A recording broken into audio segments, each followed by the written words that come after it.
श्रीचैतन्यमनोभीष्टं स्थापितं येन भूतले स्वयं रूपा कदा मह्यं ददाति स्वपदान्तिकम्।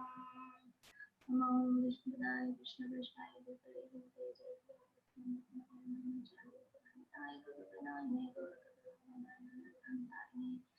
नमो विष्णुपदाय कृष्णपृष्ठाय भूतले श्रीमते भक्तिवेदांत स्वामिन्निति नामिने।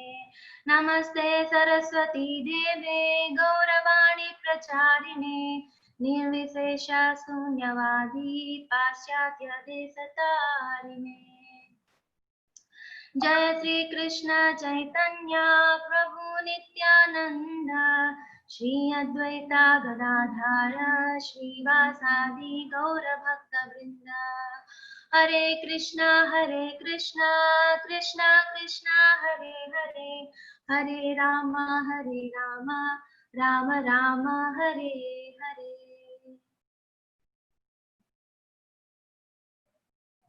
हरे कृष्णा अंडी। సో భగవద్గీతను 18 రోజులలో అవగాహన చేసుకోవడం అనే ఈ కార్యక్రమానికి విచ్చేసిన భక్తులందరికీ తిరిగి స్వాగతం అండి. సో ఈ 2 అధ్యాయాల నుండి మంచిగా మీరందరూ కూడా మాకు ప్రతిస్పందిస్తూ ఉన్నారు. మా అందరికీ కూడా చాలా సంతోషం అండి. ఈ విధంగా మీరు పురోభివృద్ధి చెందాలని, భగవత్ ప్రేమను భగవద్భక్తిని వీరందరూ పొందాలని మేము మనస్ఫూర్తిగా భగవంతుని ప్రార్థిస్తున్నాము. సో మా సేవకు మీరిచ్చిన మీ ప్రతిస్పందన మాకు ఎంతో శక్తినిస్తుందండి. మేము ఇంకా మీకు సేవ చేయాలి, ఇంకా మేము మా నుంచి మీకు ఎటువంటి సేవను మేము అందించాలి అని మాకు డిఫరెంట్ ఆలోచనలు వస్తున్నాయి. సో ఈ 18 రోజులు అయిపోయిన తర్వాత కూడా ఆసక్తి గల భక్తులందరూ కూడా, ఇంట్రెస్ట్ ఉన్న వాళ్ళందరూ కూడా మాతో పాటుగా మీరు ఇంకా కొనసాగొచ్చు. ఇంకా డిఫరెంట్ ప్రోగ్రామ్స్, ఇంకా వివిధ కార్యక్రమాలలో మిమ్మల్ని మేము సేవించాలని అనుకుంటూ ఉన్నాం. సో ధన్యవాదాలండి. ముందుగా మీ అందరికీ కూడా చాలా చక్కటి ప్రశ్నలు వేస్తున్నారు. అవి మనకి జీవితంలో ఏ విధంగా మనం భగవత్ భక్తిని, భగవద్ జ్ఞానాన్ని అప్లై చేసుకోవాలి అనే విధంగానే ప్రశ్నలు ఉన్నాయి తప్ప మరే ఇతర ప్రశ్నలు వేయటం లేదనేది మాకు చాలా శక్తిని ఇస్తుంది అన్నమాట. మీ అందరికీ సేవించడానికి మాకు చాలా శక్తిని ఇస్తుంది. చాలా ధన్యవాదాలండి. సో మనం 7, 8 అధ్యాయాల్లో ఏం చూసామంటే భగవంతుడు ముఖ్యంగా ఈ 7, 8, 9, 10, 11, 12 6 అధ్యాయాలు, మొత్తం 18 అధ్యాయాలు కదండి. మొదటి 6 కూడా మొదటి కవర్ మీకు నేను 6వ అధ్యాయం చివరిలో ఒకసారి చెప్పాను. మొదటి ఒక పుస్తకం ఉంటే పైన కవరింగ్, కింద కవరింగ్ ఉంటుంది, మధ్యలో అసలైన మనకి భాగం ఉంటుంది అన్నమాట. ఆ పుస్తకంలో లభించే జ్ఞానం ఉంటుంది. ఆ విధంగానే మొదటి 6 అధ్యాయాలు కూడా జస్ట్ ఏ కవరింగ్. భగవద్గీత అసలు జ్ఞానం అంతా కూడా మధ్యలో నిక్షిప్తం చేశాడు భగవంతుడు. మధ్యలో దానిని రక్షింపబెట్టి మధ్యలో పెట్టి ఉన్నాడు అన్నమాట. లాస్ట్ 6 అధ్యాయాలు కూడా అదే విధంగా చివరి కవరింగ్ అన్నమాట అండి. ఈ విధంగా క్రీమ్ బిస్కెట్ ఉంటుంది కదండి, మన పిల్లలు 2 బిస్కెట్లని విడదీసి మధ్యలో క్రీమ్ ని నాకుతూ ఉంటారు కదండి మన పిల్లలు. మా చిన్న బాబు అలాగనే చేస్తాడు. ఆ విధంగా క్రీమ్ ని చాలా చక్కగా మధ్యలో దాచిపెట్టి ఉంచాడు అనమాట అండి. మనం మొదటి కవరింగ్ ని తీసేసాం, 6 అధ్యాయాన్ని తీసేసాం. ఇప్పుడిప్పుడే నెమ్మదిగా మనం 7, 8, 9కి వచ్చేసాం. 9వ అధ్యాయం ఈ 6 అధ్యాయాలకు కూడా మధ్యలో ఉండదన్నమాట. ఇంకా అత్యంత మధురమైన భగవంతుని యొక్క మధురమైన ప్రీతికరమైన జ్ఞానం ఈ 9వ అధ్యాయంలో నిక్షిప్తం చేశాడు. 6 అధ్యాయాలలో కూడా మళ్ళీ మధ్యలో ఉన్నది ఏమిటంటే 9, 10 చాలా ముఖ్యమైనవి అనమాట అండి. అతి ముఖ్యమైనది 9. దాని పేరు కూడా రాజ విద్య యోగము. అత్యంత ముఖ్యమైనది, భగవంతుడికి ప్రీతికరమైన జ్ఞానం ఇందులో ఉంచాడు అనమాట. ఇంకా సో లాస్ట్ అధ్యాయాల్లో మనం చూస్తాం 7, 8లో భగవంతుడు అర్జునుడు ప్రశ్నలు అడుగుతూ ఉంటే అర్జునుడికి భగవంతుడు ప్రశ్నలకి సమాధానాలు చెప్పాడు. కానీ 9వ అధ్యాయం అర్జునుడు ఏమీ అడగకుండానే తనంతట తానే భగవంతుడు పారవస్యంలో ఈ భక్తి అనేది భగవంతుడిని ఆకర్షిస్తుంది, కృష్ణాకర్షిణి. సో ఈ భగవంతుడిని ఆకర్షించేది కాబట్టి ఆయన తనంతట తానే ఈ విభాగంలోకి ఎంటర్ అవ్వగానే ఈ గుహ్య జ్ఞానం చెప్తామని అనుకోగానే భగవంతుడు పారవస్యంలో ఉన్నాడనమాట. అర్జునుడు ఏమి ప్రశ్నించక ముందే చక్కగా చెప్పుకుంటూ వెళ్తూ ఉన్నాడు. 9వ అధ్యాయం ఆయన హృదయంలో నుంచి వస్తూ ఉంది. ఆయన ఇమోషన్స్ అన్ని కూడా మనకి 9వ అధ్యాయంలో కలుస్తాయి. Okay, so last 7th 8th లో మనకి ఏం చెప్పాడంటే అర్జునుడు అడుగుతాడు, మరి మరణ సమయంలో నిన్ను పొందాలంటే నేను ఏం చేయాలి కృష్ణ, నిన్ను ఏ విధంగా నేను పొందగలను మరణ సమయంలో అన్నప్పుడు కృష్ణుడు ఏం చెప్పాడు, నన్ను ధ్యానించాలి, స్మరించాలి, అంత్యకాలే నారాయణ స్మృతి అని చెప్తూ ఉన్నాడు. అంతవరకు మనం చూసామండి. ఇప్పుడు మరి అంత్యకాలంలో నారాయణ స్మరించాలంటే మనం ఏం చేయాలి? సడన్ గా మనకి గుర్తొచ్చేస్తుందా భగవంతుని తలుచుకోవడం? ఎన్నో 10,000 మన స్కార్పియాన్స్ ని మన తేళ్లు 10,000 తేళ్లు ఒకేసారి మనల్ని కుడితే ఎంత నొప్పిగా ఉంటుంది, చాలా బాధనిస్తుంది. అంత నొప్పి మనం మరణించే సమయంలో పొందుతామని శాస్త్రం చెప్తుంది. మరి అంత బాధలో మనం ఏ విధంగా భగవంతుని స్మరిస్తామండి? మనకి ఇంకేం గుర్తొస్తుంది ఆ సమయంలో? చాలా అయోమయ పరిస్థితుల్లో ఉంటామన్నమాట ఆ బాధని. సో భగవంతుడు దాని గురించి మనకి ఇప్పుడు చెప్తూ ఉన్నాడు. మృత్యు సమయంలో ఏ విధంగా నన్ను స్మరించాలి అంటే జీవితాంతం మనం ఏ విధమైన జీవిత కార్యక్రమాలు చేయాలి, ఆ విధంగా మనం భగవంతుడిని తలుచుకోగలుగుతాము. దీంట్లో ఒక చక్కని చిన్న కథ ఒకటి ఉందన్నమాట.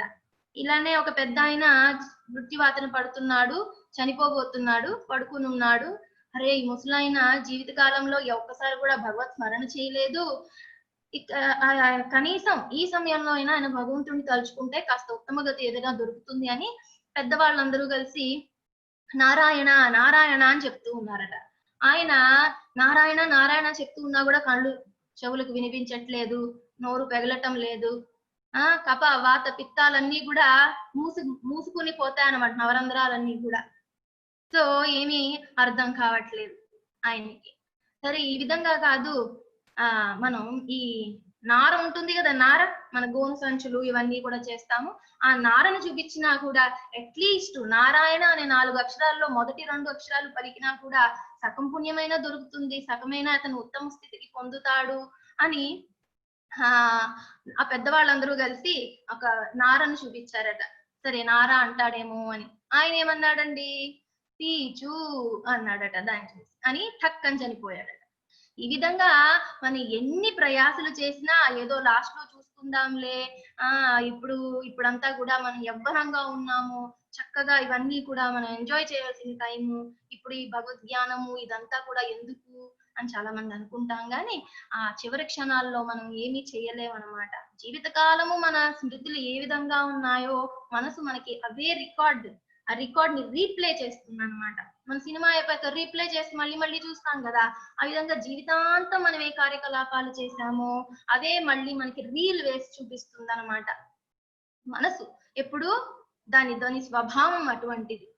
ఆ రీల్ వేసి చూపిస్తుంది, టక్ టక్ టక్ టక్ మన చిన్నప్పటి నుంచి మనకి ఏమేమి స్మృతులు ఉన్నాయో అన్ని మన కళ్ళ ముందు చూపిస్తుంది.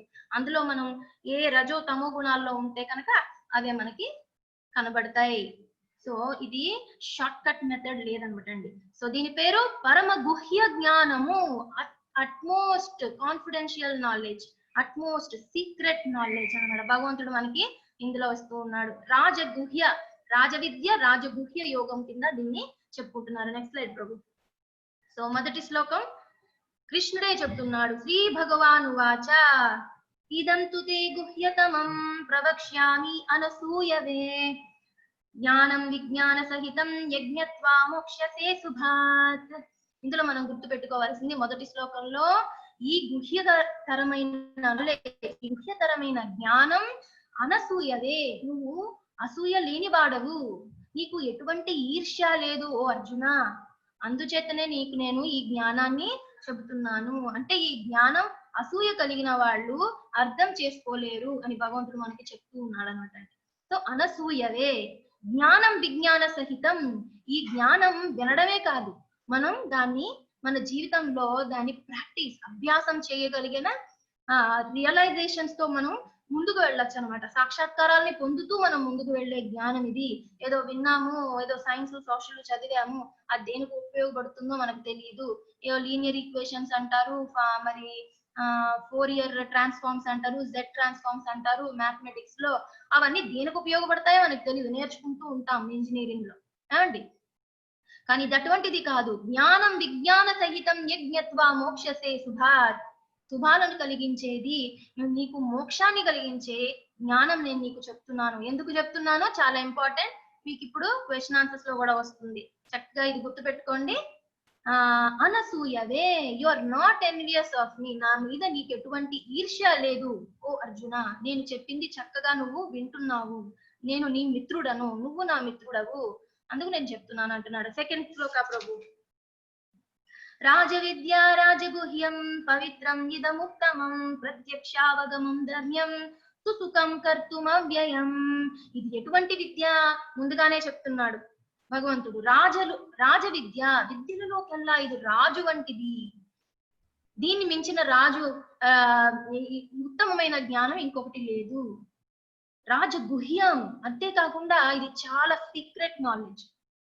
ఇప్పుడు మన మనసులో ఏముందో మనం అందరికీ చెప్పుకో, మన తల్లిదండ్రులకి, మన అక్క చెల్లెళ్ళకి చెప్పుకుంటాం, లేకపోతే మన ఫ్రెండ్స్ కి చెప్పుకుంటాం. అందరికీ చెప్పుకుంటే ఏమవుతుందండి, మనల్ని వాళ్ళు ఎక్స్ప్లాయిట్ చేస్తారు. మనల్ని వాళ్ళు మోసగించడానికి కానీ, మనల్ని కింద పడేయడానికి కానీ వాళ్ళు ఉపయోగిస్తారు. మన మనసుని ఎవరికి మనం వ్యక్తం చేయం, మనోగతాన్ని. కానీ భగవంతుడు ఏం చెప్తున్నాడు, అందుచేతనే నువ్వు అనసూయవి కాబట్టి నీకు చెప్తున్నాను ఓ అర్జున. ఇటువంటి విద్య పవిత్రమైనది, మనల్ని పవిత్రుల్ని చేయగలిగేది, ఉత్తమమైనది, ఉద్గత, మనల్ని ఉన్నత స్థానాలకి తీసుకువెళ్ళేది, ఉత్తమమైనది. ప్రత్యక్షావగమం, ప్రత్యక్షంగా దీనిని నువ్వు చేసి చూడగలుగుతావు. ఏదో యోగా, మనం అష్టాంగ యోగాలు, కర్మ యోగాలు ఇవన్నీ ఎంతో కష్టపడి నేర్చుకున్నాం. బుర్రలోకి ఎంత వెళ్ళిందో మనకు తెలియదు, కానీ చాలా కష్టపడి యమ నియమ ధారణ ఏవేవో మనం తెలుసుకున్నాం. భగవంతుడు ఏవేవో చెప్పాడు. కానీ వాళ్ళు చేసినంతసేపు దుఃఖంతో చేయాలి, ఎంతో పెయిన్ తో చేయాలి. కానీ రాజవిద్య అటువంటిది కాదు ఓ అర్జున. ప్రత్యక్షావగమం ధర్మ్యం సుసుఖం, చాలా ఆనందాన్ని, మధురమైన అనుభూతిని ఇచ్చేది ఈ విద్య. ఈ విద్యను అభ్యసించడం చాలా ఆనందదాయకము. కర్తుమవ్యయం, అవ్యయమైనది, ఎప్పుడు మనల్ని పతితుల్ని చేయలేనిది. అదే అదర్ యోగాస్ ఉన్నాయనుకోండి, యోగా, అష్టాంగము, ఇవన్నీ కూడా పతితులు అయ్యే ఛాన్స్ ఉంది. ఇక్కడ పడినా కూడా మనం భగవంతుని యొక్క ఆధీనంలో ఉంటాం. అది ఈ రోజు చక్కగా వివరిస్తున్నాడు. ఏ విధంగా మనం పడినా కూడా పతితులమవము అనేది భగవంతుడు చెప్తున్నాడు అనమాట అండి. సో ఎందుకు మనం నమ్మకూడదు భగవంతుణ్ణి? భగవంతుడు ఈ విధంగా మనకి చెప్తూ ఉన్నప్పుడు మనం ఎందుకు అసూయతో ఉండాలి? గాడ్ ఆల్మైటీ అంటాం. భగవంతుడు మనకులాగే ఉంటే, మనతో సమానంగా ఉంటే ఇంకా భగవంతుడు అని ఎందుకు అంటామండి? అనం కదా. గాడ్ అంటే, భగవంతుడు అంటే ఆయన సుప్రీం, ఆది పురుషుడు. సో ఆయనకి ఇవన్నీ కూడా చాలా ఉన్నతమైన లక్షణాలు ఇవన్నీ కూడా ఉంటాయి. సో మనలో లేనిది భగవంతుడిలో ఉంటాయి కాబట్టి ఆయన భగవంతుడు అయ్యాడు, మనం జీవాత్మలమయ్యాం. సో దీంట్లో అసూయ చెందడానికి ఎటువంటి ఆస్కారము లేదు. నెక్స్ట్ స్లైడ్ ప్రభు. అది కాకుండా ఈ విద్య మనం చేస్తున్నప్పుడు భగవంతుని లీలలు వింటాము, ఎన్నో చక్కగా కీర్తన చేస్తాము, భజనలు చేస్తాము, ప్రసాదాన్ని ఆరగిస్తాము. ఇవన్నీ కూడా సుసుఖమే కదండి. చక్కగా ఆనందం అనుభవిస్తూ మనం చేసే కార్యక్రమాలు ఇవన్నీ కూడా. అందుకనే భగవంతుడు ఏమంటున్నాడు, సుసుఖం. కష్టమే ఉండదు ఇందులో. చేస్తున్నప్పుడు సుఖమే, దాని ఫలితం దక్కినప్పుడు, ఆ కృష్ణుడు పూర్ణ పురుషోత్తముడు మన జీవితంలోకి వచ్చినప్పుడు అది కూడా అత్యంత ఆనందదాయకమే. సో సాధనము, సాధ్య అన్ని కూడా, చేసే మార్గము, దొరికే ఫలము అన్ని కూడా ఆనందం ఇచ్చేవే ఈ మార్గంలో, భక్తి యోగంలో అని శుద్ధ భక్తి గురించి భగవంతుడు చెప్తున్నాడు. రాజవిద్య అంటే ఏంటండి? శుద్ధ భక్తి. మరి అశ్రద్ధ దాన పురుష ధర్మస్యాస్య పరంతప. కానీ ఓ అర్జున, శ్రద్ధ లేని వారికి మాత్రం ఈ జ్ఞానం సులభంగా అర్థం కాదు. అర్థం కాదు. మనం ఇంగ్లీష్ లో ఉంది, తెలుగులో ఉంది అని చదివేసుకున్నాం అనుకోండి, అది అర్థమైపోయే ఆస్కారం లేదు.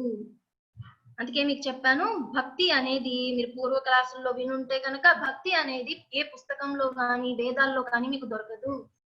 అది ఒక భక్తుడి నుంచి కానీ భగవంతుడి నుంచి కానీ రావాలి తప్ప మనం చదివితే దొరకదు. ఇది మీరు అర్థం చేసుకోవాలి. అశ్రద్ధాళువులు ఉన్నప్పుడు వాళ్ళకి జ్ఞానం అర్థం కాదు. మీరు చదివినా కూడా మనకి అర్థం కాదనమాట. అశ్రద్ధగా ఉండి అసూయతో మనం ఉన్నప్పుడు ఇది మనం చదివినా కూడా అది మనకి రివీల్ అవ్వదు. అందుకనే ఇది గుహ్యము, దాచబడింది, చాలా కాన్ఫిడెన్షియల్ గా దాన్ని దాచబడింది. 2 బిస్కెట్స్ మధ్యలో ఉన్న ఒక క్రీమ్ లాగా 2 ఆల్చిప్పలు ఉంటాయి, మనకి సముద్రం అడుగులు ఉంటాయి, దాని లోపల ముత్యం ఉంటుంది, ట్రెజర్. ఆ విధంగా దాన్ని దాచిపెట్టిన జ్ఞానం అన్నమాట అండి రాజవిద్య. ఓ శత్రుంజయుడా, ఈ భక్తి యొక్క సేవ యందు శ్రద్ధ లేని వారు నన్ను పొందలేరు, కనుక వారు ఈ భౌతిక జగమునందలి జన మరణ మార్గమునకి తిరిగి వస్తురు. సో ముందు నుంచి మనం చూస్తూ ఉన్నాం, భగవంతునితో కాంటాక్ట్ లేకుండా, భగవంతుని సెంటర్ లో పెట్టుకుండా మీరు ఏ యోగం చేసినా కూడా మళ్ళీ పడిపోయి మనం జనన మరణ చక్రంలోకి వచ్చేస్తాం. కానీ భక్తి యుక్త సేవలో ఫస్ట్ నుంచి మొదటి మెట్టు మనం వేస్తున్న దగ్గర నుంచి కూడా మనకి భగవంతుడి సాంగత్యం ఉంటుంది కాబట్టి మనం పడిపోయే ఛాన్స్ లేదు. అని భగవంతుడికి ప్రీతికరమైన యోగము, అత్యంత ప్రీతికరమైన యోగము. నెక్స్ట్ స్లైడ్ ప్రభు. సో ఈ శ్లోకం ఈ నుంచి భగవంతుడు కొన్ని విభూతులు చెప్తున్నాడు. ఇప్పుడు మనం ఎవరికైనా సరెండర్ అవ్వాలనుకోండి, ఏదో పనికిమాలిన వాడికి మనం సరెండర్ అయితే వాడు ఏం చేస్తాడు, మన పనికిమాలిన కార్యక్రమాలు చేయిస్తాడు. కానీ భగవంతుడు ఏం చెప్తున్నాడు, భగవంతుని విభూతులని మనకి తెలియజేస్తున్నాడు. నేను నా స్థానం ఎటువంటిది ఓ అర్జున నీవు తెలుసుకో, ఓ జీవాత్మ ఇది తెలుసుకో. ఇటువంటి మాస్టర్ కి, ఇటువంటి ప్రభువుకు, ఇటువంటి స్వామికి మనం శరణాగతి పొందడం చాలా సులభం. ఆయన విభూతుల్ని మనం అర్థం చేసుకుంటే, ఆయన స్థానాన్ని, ఉన్నతమైన స్థానాన్ని మనం అర్థం చేసుకుంటే ఆయనకి శరణాగతి పొందడం చాలా చాలా సులభం. ఎవరికో ఒకరికి మనం శరణ పొందాల్సిన అవసరం లేదనమాట అండి. మయా తదం ఇదం సర్వం జగత్తవ్యక్తమూర్తినా మత్స్థాని సర్వభూతాని నచాహం తేషు అవస్థితః. సమస్త జగత్తు అవ్యక్త రూపమున నాచే ఆవరింపబడి ఉన్నది. జీవులన్నీ నా యందు ఉన్నవి, కానీ నేను వాని యందు లేను. ఇది చాలా మనకి బుర్రకి అర్థం కావట్లా ఏమండి, అంతే కదా. దానిలో నేను ఉన్నానంటున్నాడు, మళ్ళీ లేదంటున్నాడు. దీని అర్థం ఏంటి అంటే, మనం భగవంతుని వరకు క్లాసుల్లో చెప్పుకున్నాము, బ్రహ్మము, పరమాత్మ, భగవాన్ రూపాలలో భగవంతుడు అవ్యక్త వ్యక్త రూపాలలో నివసిస్తూ ఉంటాడు మనతో పాటు. అవ్యక్త రూపం ఏమిటి, బ్రహ్మం. ಎಲ್ಲ జగత్తునందు కూడా, సమస్త జగత్తంతా కూడా మనకి బ్రహ్మమే ఉంది. బ్రహ్మంలోనే మనందరం తేలి ఆడుతూ ఉన్నాం. అంటే ఆకాశంలో ఏ విధంగా గ్రహాలు తేలి ఆడుతున్నాయో అలాగనే భగవంతుని యొక్క బ్రహ్మం, భగవంతుని నుంచి వచ్చే తేజస్సులోనే, ఆ ఆధ్యాత్మిక ఆకాశంలోనే మొత్తం ఈ జగత్తులన్నీ కూడా తేలి ఆడుతూ ఉన్నాయన్నమాట. అంటే భగవంతుడు అక్కడ ఉన్నాడు, అట్ ద సేమ్ టైం ద్విభుజాలతో పురుషోత్తముడైన భగవంతుడు అక్కడ లేడు. ఆ విషయం చెప్తున్నాడు అన్నమాట. ఇక్కడ యశోదమ్మకి మట్టి తినేశాడని బలరాముడు కంప్లైంట్ చేస్తాడనమాట.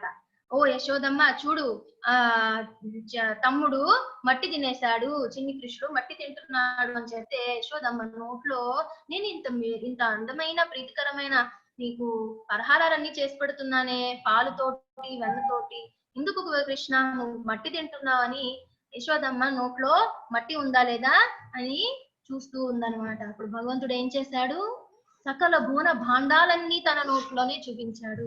భగవంతుడి లోపలే భువన భాండాలన్నీ ఉన్నాయి, అయినప్పటికీ ఆ భువన భాండాల్లో నేను లేను అంటున్నాడు. అంటే విభుజ రూపంలో ఉన్న సంపూర్ణమైన పురుషోత్తముడు, ఆ ఆధ్యాత్మిక లోకంలో ఉండే శ్రీకృష్ణుడు అక్కడ లేడు. తన శక్తుల ద్వారా ఆయన సర్వదా వ్యాపించి ఉన్నాడు. అంటే ఇప్పుడు సూర్యుడు ఉన్నాడండి, సూర్యుడు పొద్దున్నే మన ఇంటి లోపలికి వస్తూ ఉంటుంది సూర్యరశ్మి. ఆ సూర్యుడు వచ్చేసాడు అంటాం, అంటే సూర్యుడు అక్కడ ఉన్నట్ట? సూర్యుడు మన ఇంటికి వచ్చేసాడా? ఆయన రశ్మి వచ్చింది, సూర్యుడు అక్కడే ఉన్నాడు, అంతే కదండి. ఆ విధంగా భగవంతుడు అక్కడే గోలోక బృందావనంలో, తన వైకుంఠ ధామంలో గోలోక బృందావనంలోనే ఉంటూ ఉంటాడు. కానీ ఆయన శక్తి స్వరూపాలతో, ఆయన వివిధ శక్తులతో మనందరినీ కూడా ఆయన భరిస్తూ ఉన్నాడు, మోస్తూ ఉన్నాడు, సర్వదా ఆయన మనల్ని కాపాడుతూ ఉన్నాడు. సో అవ్యక్త రూపములో బ్రహ్మముగా ఆయన ఆవరింపి ఉంటాడు. అదే విధంగా ఆయన గోలోక బృందావనంలో ద్విభుజ రూపంలో చక్కగా అక్కడ ఉపస్థితమై ఉంటాడు. నెక్స్ట్ ప్రభు, ఇది చాలా ఇంపార్టెంట్. మయాధ్యక్షేణ ప్రకృతి సూయతే సచరాచరం హేతునానేన కౌంతేయ జగద్విపరివర్తతే. ఇది ముఖ్యమైన శ్లోకం. చక్కగా పిల్లలందరూ నిత్య నాకు కనిపిస్తున్నా ఈ శ్లోకం కూడా నువ్వు నేర్చుకోవాలి. నేర్చుకుంటానని చెప్పావు కదా, ఈ శ్లోకం నేర్చుకోమ్మా. 10th శ్లోక. మయాధ్యక్షేణ ప్రకృతి సూయతే సచరాచరం. చరము అచరము, జంగమ స్థావరములు, స్థావర జంగములు అంటే కదిలేవి కదలనివి, అంటే భౌతికమైన డెడ్ మ్యాటర్ అంటే ఈ మన ఇప్పుడు ఆకాశం, నిప్పు, నీరు, భూమి, ఈ పంచభూతాలన్నీ కూడా మ్యాటర్ అన్నమాట, భౌతికమైన పదార్థాలు. దాంతో పాటు ఇంకా చాలా ఉన్నాయి. ప్రస్తుతానికి మనం చూద్దాం. ముందు ముందు చాప్టర్స్ లో మనకి భగవంతుడు అవి కూడా చెప్తున్నాడు. ఎన్ని భౌతికమైన పదార్థాలు ఉన్నాయి కూడా భగవంతుడు చెప్తున్నాడు. సో ఈ జంగమాలు, స్థావరాలు, జంగమాలు, కదిలేవి కదలనివి, కదిలేవన్నీ కూడా జీవులు, కదలనివన్నీ కూడా డెడ్ మ్యాటర్. ఇవన్నీ కూడా నా శక్తులలో ఒకటైన భౌతిక ప్రకృతి ఆధీనంలో నడుస్తూ ఉన్నాయి. భగవంతుడు ఇక్కడ పర్టికులర్ గా భౌతిక ప్రకృతి గురించి మాట్లాడుతున్నాడు అనమాట అండి. ఆధ్యాత్మిక ప్రకృతి గురించి కాదు. అక్కడ నిత్య సిద్ధాత్మలు ఉంటారు, ఇక్కడ నిత్య బద్ధాత్మలు ఉంటారు. మనం అందరూ కూడా బద్దులైపోయి ఈ జనన మరణ చక్రంలో కొట్టుమిట్టాడుతూ ఉన్న బద్ధ జీవులందరూ ఉండే జగత్ అన్నమాట. సో ఇక్కడ మనం ఒక్క విషయం అర్థం చేసుకోవాలి. భగవంతుడికి ఎన్నో రకాలైన శక్తులు ఉన్నాయి, పొటెన్సీస్ ఉన్నాయి. అందులో ముఖ్యమైనవి 3. ఇవి మనం తెలుసుకోవాల్సినవి అనమాట. అందుకని ఈ 3 మనకి చెప్తున్నారు. ఇవి కాకుండా ఇంకా చాలా ఉన్నాయట, అన్లిమిటెడ్ గా ఉన్నాయట. సో ఈ 3 ఏంటి? అంతర్గత శక్తి, బహిర్గత శక్తి, తటస్థ శక్తి. అంతర్గత శక్తి, బహిర్గత శక్తి, తటస్థ శక్తి.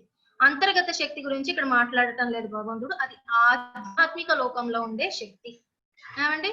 రెండోది తటస్థ శక్తి, జీవులందరూ కూడా భగవంతుని యొక్క తటస్థ శక్తి. ఏమండి? తర్వాతది భౌతిక శక్తి అన్నమాట, బహిర్గత శక్తి. దాన్నే మనం దుర్గము అంటాం. దుర్గము అంటే ఒక జైలు. జైల్లో మనందరం కూడా కొట్టిమిట్టాడుతూ ఉన్నాం అనమాట. ఎన్నో అపరాధాలు చేసి ఆధ్యాత్మిక జగత్తులో ఉండే మనం అందరం కూడా, శాశ్వత స్వరూపులైన మనం అందరం కూడా ఆ స్థానాన్ని పోగొట్టుకొని కింద పడిపోయాం. అని మన స్థానాలన్నీ అక్కడే చక్కగా సురక్షితంగా ఉన్నాయి. మన వెనక్కి వెళ్ళిపోగానే మళ్ళీ మన స్థానాన్ని మనకి ఇచ్చేస్తారు. సురక్షితంగా భగవంతుడు కాపాడుతూ ఉంటాడన్నమాట. సో భౌతిక జగత్తులో పడిపోయాము. ఈ భౌతిక జగత్తు మరి ఏ విధంగా నడుచుకుంటుందో మనకు తెలిస్తే దీంట్లోంచి ఎలా ఎస్కేప్ అవ్వచ్చు. నిన్న మనం చూసుంటాం క్లాస్ లో, ఆ దొంగ ఏ విధంగా పారిపోతూ ఉన్నాడో. మనం పారిపోక్కర్లేదండి. యాక్చువల్లీ చక్కగా దర్జాగానే మనల్ని దేవీ దేవతలందరూ సగౌరవంగా మనల్ని ఆ వైకుంఠధామానికి పంపిస్తారు ఈ భక్తి యొక్క సేవ చేస్తే. యాక్చువల్లీ పారిపోవడం అవసరం లేదు. కానీ ఏ విధంగా ఈ భౌతిక జగత్తు నుంచి మనం ఎస్కేప్ అవ్వచ్చు, ఏ విధంగా మనం ఈ భౌతిక జగత్తు యొక్క బంధనం నుండి మనం బయటపడచ్చు అనేది తెలుసుకోగలుగుతాం ఈ 3 శక్తుల గురించి మనం తెలిస్తే. సో నా శక్తులలో ఒకటైన భౌతిక ప్రకృతి ఏం గురించి మాట్లాడుతున్నాడు? బహిర్గత శక్తి. బహిర్గత శక్తి, దాన్ని దుర్గము అంటాము. అంటే దుర్గాదేవి చేతిలో ఉండే 3వ శక్తి. అంటే దుర్గా అనేది భగవంతుని యొక్క 3వ శక్తి అనమాట అండి, బహిర్గత శక్తి. ఆవిడ ఆధీనంలో ఈ జీవులందరినీ కూడా పెట్టాడనమాట భగవంతుడు. సో అది ఎవరి అందరిలో పర్యవేక్షణలో నడుస్తుందని చెప్తున్నాడు. మయాధ్యక్షేన, నా యొక్క సూపర్విజన్ లో, నా యొక్క అధ్యక్షతలో ఈ భౌతిక జగత్తు నడుస్తూ ఉంటుంది. చిన్న పిల్లవాడు పుట్టగానే తల్లి దగ్గర పాలు పుడతాయి. ఎలా జరుగుతుందండి ఇది? అప్పుడు దాకా పాలు ఉండవు. చంటి పిల్లవాడు పుట్టగానే పాలు పుడతాయి. ఒక విత్తనం నాటగానే చక్కగా అది 4 రోజుల్లో 5 రోజుల్లో చిన్న చిన్న మొక్కగా అది బయటకు వస్తుంది. ఎలా జరుగుతున్నాయి ఇవన్నీ కూడా? ఈ భౌతిక జగత్తులో ఈ ఎన్నో గ్రహాలు చక్కగా వేలాడుతూ తిరుగుతూ ఉన్నాయి. ఎవరు ఇవన్నీ కూడా నడిపిస్తున్నారు? ఒక్క క్షణం స్లో అవ్వటం లేదు, ఒక్క క్షణం ఫాస్ట్ కావటం లేదు. సూర్యుడు టైం టు టైం మార్నింగ్ వస్తున్నాడు, ఈవినింగ్ అస్తమిస్తూ ఉన్నాడు. ఇవన్నీ కూడా ఎలా జరుగుతున్నాయి? మయాధ్యక్షేన ప్రకృతి సూయతే సచరాచరం. జంగమాజంగములన్నీ కూడా నా అధ్యక్షతలో, ఈ ప్రకృతి నా యొక్క భౌతిక ప్రకృతిలో అవన్నీ కూడా నడుచుకుంటూ ఉన్నాయి అంటున్నాడు అన్నమాట. అంటే దుర్గాదేవి మనల్ని 10 చేతులతో 10 చేతులతో ఆవిడ కాళీ రూపంలో 10 చేతులు ఉంటాయన్నమాట. 4 చేతులు 4 దిక్కుల, ఇంకా ఇంకొక 4 చేతులు 4 కార్నర్స్ లో, అంటే నార్త్ ఈస్ట్, సౌత్ ఈస్ట్, ఇంకా 4 కార్నర్స్ ఉంటాయి కదా, ఆ 4 కార్నర్స్ లో 4 చేతులతో, పైన కింద 2 చేతులతో మనల్ని బంధించి ఉంచింది. ఆవిడ జైలర్ అన్నమాట మనందరికీ కూడా. సో ఆవిడని మనం ప్రార్థించాలి. ఓ మాత, ఓ దేవి, ఓ భగవత్ శక్తి, మమ్మల్ని ఈ ఈ ఈ ఈ జగత్తు నుండి మమ్మల్ని వెలువడేటట్టు భగవత్ ప్రేమను, భగవద్ భక్తిని మాకు ప్రసాదించు అని మీరు ఎప్పుడైనా దేవి గుడికి వెళితే ఆవిడకి ఈ విధంగా ప్రార్థించాలి. ఆవిడ చాలా ప్రసన్నం అవుతుంది. అది కాకుండా నాకు ఇంకా అదిపు ఇదిపు అన్నామనుకోండి, ఈ జీవుడికి ఇంకా ఇక్కడ ఉండే చాలా రోజులు ఉండే ఇంకా ఉందన్నమాట, ఇతనికి ఇంకా చాలా సమయం ఉందన్నమాట. ఆవిడ త్రిగుణాలు, ఆవిడ శక్తులు, భౌతిక ప్రకృతికి ఉండనాలు మనం నేర్చుకున్నాం పూర్వ అధ్యాయాల్లో. ఏంటంటే సత్వ రజో తమో గుణాలతో ఆ త్రిశూలంతో ఆ జీవుణ్ణి ఇలా నొక్కి పెట్టి ఉంచుతుంది అనమాట భౌతిక జగత్తు. అతను ఎస్కేప్ అవ్వలేడు. ఆ చక్రంలో కొట్టుమిట్టాడుతూ ఉంటాడు. ఆ త్రిగుణాల నుంచి బయటపడడం అంత ఈజీ కాదు. ఎప్పుడు జరుగుతుంది? మనం భౌతిక కోరికల వైపు వెంపర్లాడుతూ ఉన్నప్పుడు ఆవిడ ఏం చేస్తుంది? నొక్కి పెట్టి ఉంచుతుంది. మనం ఏమనుకుంటాం? దేవి దేవతల దగ్గరికి వెళ్తే చక్కగా మనకి అన్ని కూడా దొరికేస్తాయి, మనం సుఖ సంతోషాలతో, భోగ భాగ్యాలతో, వైభోగాలతో మనం చక్కగా ఆనందించవచ్చు అనుకుంటూ ఉంటాం. ఇస్తారు, దాంతోనే మనల్ని నొక్కి పెట్టి కూడా ఉంచుతారు. సో ఈ భౌతిక ప్రకృతి యొక్క అశాశ్వతమైన లక్షణాన్ని మనం కనుగోవాలి. గుడ్డిగా అబ్బా దొరికింది అని మనం దాని వెంట వెంపర్లాడుతూ వెళ్ళడం కాదు. బుద్ధి ఉపయోగించి ఏం జరుగుతుంది మన జీవితంలో అనేది మనం చక్కగా అర్థం చేసుకుంటూ, ఏది అడిగితే నాకు శ్రేయస్కరము, ఏది నాకు శ్రేష్టమైనది, మనం బుద్ధిని ఉపయోగించాలన్నమాట అండి. ఏమండి? సో ఈ 3 శక్తులు. మరి తటస్థ శక్తి జీవులని చెప్పుకున్నాం కదా. ఈ తటస్థ శక్తి మర్చిపోవాలి అని అనుకున్నాడు అనుకోండి, అమితమైన కోరికలు, వందల కోరికలు ఉండే జీవుడు భగవంతుని మర్చిపోవాలని కోరుకుంటాడు. అందుకే ఏదో ఒక దేవీ దేవతకి అతుక్కుపోతాడు అనమాట, చాలా గాఢంగా అతుక్కుపోతాడు. సో ఆయన మీదే నేను అమ్మి పెట్టుకున్నాను, ఆయన నన్ను కాపాడుతాడు అని అనుకుంటూ ఉంటాం. కానీ దేని వల్ల మనం అతుక్కుపోతున్నాం కూడా భగవంతుడు లాస్ట్ అధ్యాయాల్లో చెప్పాడు, మనం రిపీట్ చేయము. అతుక్కుపోయినప్పుడు మనం ఏం చేస్తామండి? ఇందులోనే కొట్టుమిట్టాడుతూ ఉంటాం. అప్పుడు భగవంతుడు ఏం చేస్తాడంటే, సరే నన్ను మర్చిపోవాలనుకుంటున్నావా, నో ప్రాబ్లం, నువ్వు ఈ పర్టికులర్ దేవీ దేవతకి నువ్వు శరణాగతి పొంది నీ కోరికలన్నీ తీర్చుకో. నన్ను కోరుకున్నప్పుడు నేను మళ్ళీ నిన్ను నా అంతర్గత శక్తి ఆధీనంలో నిన్ను పెడతాను. ఫస్ట్ ఏం చేశాడండి? బహిర్గత శక్తికి అప్పచెప్పేశాడు. మన వల్లే మన మన మనవంతంగా నా భక్తుడు నవ్వు అని భగవంతుడు ఎప్పుడు కోరుకోడు. ఇదంతా ఏం సింపుల్ అండి. మన తల్లిదండ్రులు యవ్వన దశకు వచ్చిన పిల్లకాయలు ఉంటారు, వాళ్ళు ఏం చేస్తారు? యవ్వనంలోకి రాగానే మేము చాలా గ్రేట్ అనుకొని తల్లిదండ్రుల్ని అంతగా పట్టించుకోరు, ఏం చెప్పినా వినరు. అప్పుడు ఏం చేస్తాం? మనం ఒక స్ట్రిక్ట్ టీచర్ దగ్గరకో లేదా హాస్టల్లోనో పెడతాం. అప్పుడు హాస్టల్ ఏం చేస్తాడు? చక్కగా వాడికి కావాల్సినవన్నీ ఇస్తూ ఉంటారు, శిక్షణ కూడా ఇస్తూ ఉంటారు. ఇప్పుడు ఆ పిల్లవాడు ఏమనుకుంటాడు? ఇక్కడే నాకు బాగుంది, నాకు ఫ్రెండ్స్ అందరూ ఉన్నారు, నాకు కావాల్సినట్టుగా చేయొచ్చు, మా తల్లిదండ్రులు నన్ను ఇది చేయకు అది చేయకు అని అనటం లేదు, నాకు హ్యాపీగా ఉంది అనుకుంటాడు. కానీ ఎవరిస్తున్నారండి ఆ హాస్టల్ వార్డెన్ కి డబ్బులు? ఎవరు మెయింటైన్ చేస్తున్నారు ఆ పిల్లవాడిని ఆ హాస్టల్లో? తల్లిదండ్రులే. అది గమనించడు. దేవీ దేవతలు మనకి ఇచ్చేవి కూడా ఆ తల్లిదండ్రులు ఇచ్చినట్టుగా భగవంతుడే మనకి ఇస్తూ ఉన్నాడు ఇండైరెక్ట్ గా. ఆ విధంగా నన్ను ప్రార్థించడం ఆయనకు అంతగా ఇష్టం ఉండదు. కానీ ఏం చేస్తాము? తల్లిదండ్రులు కూడా హాస్టల్ పంపించడం ఇష్టం ఉండదు. కానీ ఏం చేస్తాం? వాడి శ్రేయస్సు కోసం ఎదురు తిరుగుతూ ఉన్నాడు. వాడు ఇంకా పతనం అయిపోయి భగవంతుని పట్ల అపరాధం చేసే బదులు, ఓకే నీకు ఇష్టమైనట్టుగా కొన్ని రోజులు ఆ హాస్టల్లో ఉండు, ఆ తర్వాత కడుపులు చెడిపోయి ఆరోగ్యాలు చెడిపోయి ఆ తిండి అన్ని తినిన తర్వాత మళ్ళీ అమ్మా నువ్వు చేసిన వంటే నాకు కావాలని వస్తాడు ఇంటికి. అట్లా మనం కూడా ఇక్కడ విసిగి వేసారి ఎన్ని చేసినా ఇక్కడ దుఃఖాలే తప్ప సుఖాలు కలగటం లేదు అని మనం అర్థం చేసుకొని మళ్ళీ భగవంతుని ముఖాన, మళ్ళీ భగవంతుని వైపు మనం ఎప్పుడు నడుస్తామో అప్పుడు మనం నిజమైన ఆనందాన్ని, భగవంతునికి మనం పరంగా మనం నడుచుకుంటున్నట్టు అవుతుందన్నమాట అండి.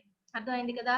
సో భగవంతుని సృష్టించినప్పుడు దాన్ని ఈ జగత్తు మరలా మరలా సృష్టించబడుతూ లయము నందుచున్నది. సో మనం కూడా జనమరలో చెప్పుకుంటున్నాం, ఈ జగత్తు కూడా మన కోసమే మళ్ళీ మళ్ళీ సృష్టించబడుతుంది, మళ్ళీ ప్రళయం వస్తుంది. నిన్న మనకి క్లాస్ లో నేర్చుకున్నట్టు సృష్టించబడుతుంది, మళ్ళీ నశించబడుతుంది. ఏమంటే నెక్స్ట్ లోగా ప్రభుజీ. సో మనం గుర్తు పెట్టుకోవాలి, భగవంతుడిని మనం కావాలి అనుకున్నప్పుడు వెంటనే ఈ శక్తి నుండి మనం నెమ్మదిగా అంతర్గత శక్తి, భగవంతుని దగ్గర చేసే శక్తిలో భగవంతుడు మనల్ని పెడతాడు. మనం గుర్తు ఉంచుకోవాలి అంటే భగవంతుడు మనం గుర్తుంచుకునేటట్టుగా ప్రోత్సహిస్తాడు. మనం భగవంతుడిని మర్చిపోవాలనుకుంటే ఆ స్మృతిని కూడా భగవంతుడే మనకిస్తాడనమాట.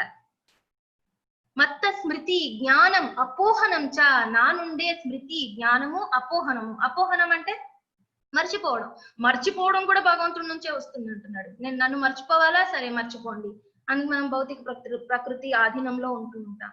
ఈ భౌతిక జగత్తులో ఉన్నా కూడా మనం భగవంతుని గుర్తు పెట్టుకోవాలనుకున్నప్పుడు భగవంతుడు ఏం చేస్తాడు, ఇక్కడ ఉన్నప్పుడు కూడా మనం అదే వైకుంఠం అయిపోతుంది. మనం ఆధ్యాత్మిక శక్తి ఆధీనంలో, భగవంతుని యోగమాయ ఆధీనంలో మనం చేరిపోతామన్నమాట. ఆవిడ మనల్ని రక్షిస్తూ ఉంటుంది. అవజానాంతి మా మూఢ మానుషిం తనుమాశ్రితం, నేను మనిషి తనువుని, మనిషి దేహాన్ని నేను ఆశ్రయించి వచ్చినప్పుడు ఈ భౌతిక జగత్తుకి జనులందరూ ఏమనుకుంటారు, నన్ను మూడులందరూ కూడా ఏమనుకుంటారు, నేను వాళ్ళలాగే ఒక మనిషిని, వాడితో పాటుగా సమానంగా మనల్ని చూస్తారన్నమాట. కృష్ణుడు ఏం చేశాడు, మనలాగే తింటున్నాడు, మనలాగే నడుస్తున్నాడు, గోపికలతో ఆడాడు, చిన్నపిల్లగా ఉన్నప్పుడు అల్లరి చేశాడు, దొంగతనాలు చేశాడు అని అనుకుంటాం. ఏం చెప్తున్నాడు భగవంతుడు, అవజానాంతి మా మూఢులు నన్ను అర్థం చేసుకోలేరు, అందుకనే ఇది గుహ్యమైన జ్ఞానం, ఇది అందరి కోసము కాదు. అనసూయవే, ఎవరైతే అసూయ చెందలేదో అర్జునుడిలాగా భగవంతుడు చెప్పిందల్లా చక్కగా అర్థం చేసుకున్నాడు అర్జునుడు.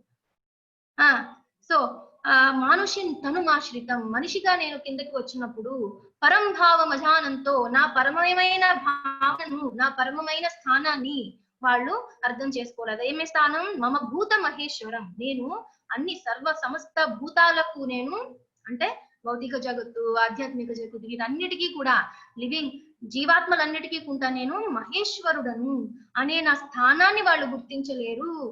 అవజానాంతి, వాళ్ళు అర్థం చేసుకోలేరు. ఏమండి, భగవంతుడు వచ్చినప్పుడు కూడా ఈ విశ్వరూపాన్ని ప్రదర్శించాడు. వాళ్ళు కట్టిబెడేద్దాం అనుకున్నారు. ఇప్పుడు శాంతి దూతగా వచ్చినప్పుడు ఎవరండి, ఈ దుర్యోధనుడు విశ్వరూపాన్ని చూపించినప్పటికీ దుర్యోధనుడికి అర్థం కాల. భీష్ముడు వీళ్ళందరూ కూడా అక్కడ ఉన్నారు, వాళ్ళకి అర్థమైంది, ఓ supreme personality of godhead, భగవంతుడు దేవాది దేవుడు అని అర్థమైంది. కానీ అక్కడే ఉన్న దుర్యోధనుడు వీళ్ళందరికీ అర్థం కాల. అనసూయవే, మరి అసూయ చెందిన వాళ్ళు కదండి, వాళ్ళకి అర్థం కాల. అలాగా మనం కూడా అన్ని కూడా లీలలు మన కోసం. సో మనం కూడా ఆ విధంగానే ప్రశ్నలు వేస్తూ ఉంటాం, భగవంతుడు ఎందుకు దేవాది దేవుడు, ఎందుకు ఇంత బోస్టింగ్ చేస్తున్నాడు, నేను గొప్ప, నేను సర్వానికి అధిపతిని ఎందుకు అంటున్నాడు అని మనకు అనిపిస్తూ ఉంటుంది. తప్పు లేదండి, చక్కగా సందేహాలన్నిటిని నివృత్తి చేసుకోవాలి. ఏదో అనసూయవే అన్నారు కదా, మనకు అర్థం కాకపోయినా ముందుకు వెళ్ళిపోదాం, సరే ఏదో చెప్పారు కదా భగవంతుడు అనుకోవడానికి లేదు. బ్లైండ్ గా మనం ఫాలో అవ్వాల్సిన అవసరం లేదు. అట్ ద సేమ్ టైం మన క్లారిఫై చేసుకుంటూనే అసూయ లేకుండా అసలు భగవంతుడు ఎందుకు అక్కడ చెప్పాడు, శాస్త్ర జ్ఞానం మనం తెలుసుకుంటూ భక్తి చేయాలి. ఏదో మూఢనమ్మకంగా సెంటిమెంటల్ గా మనం చేయరాదు.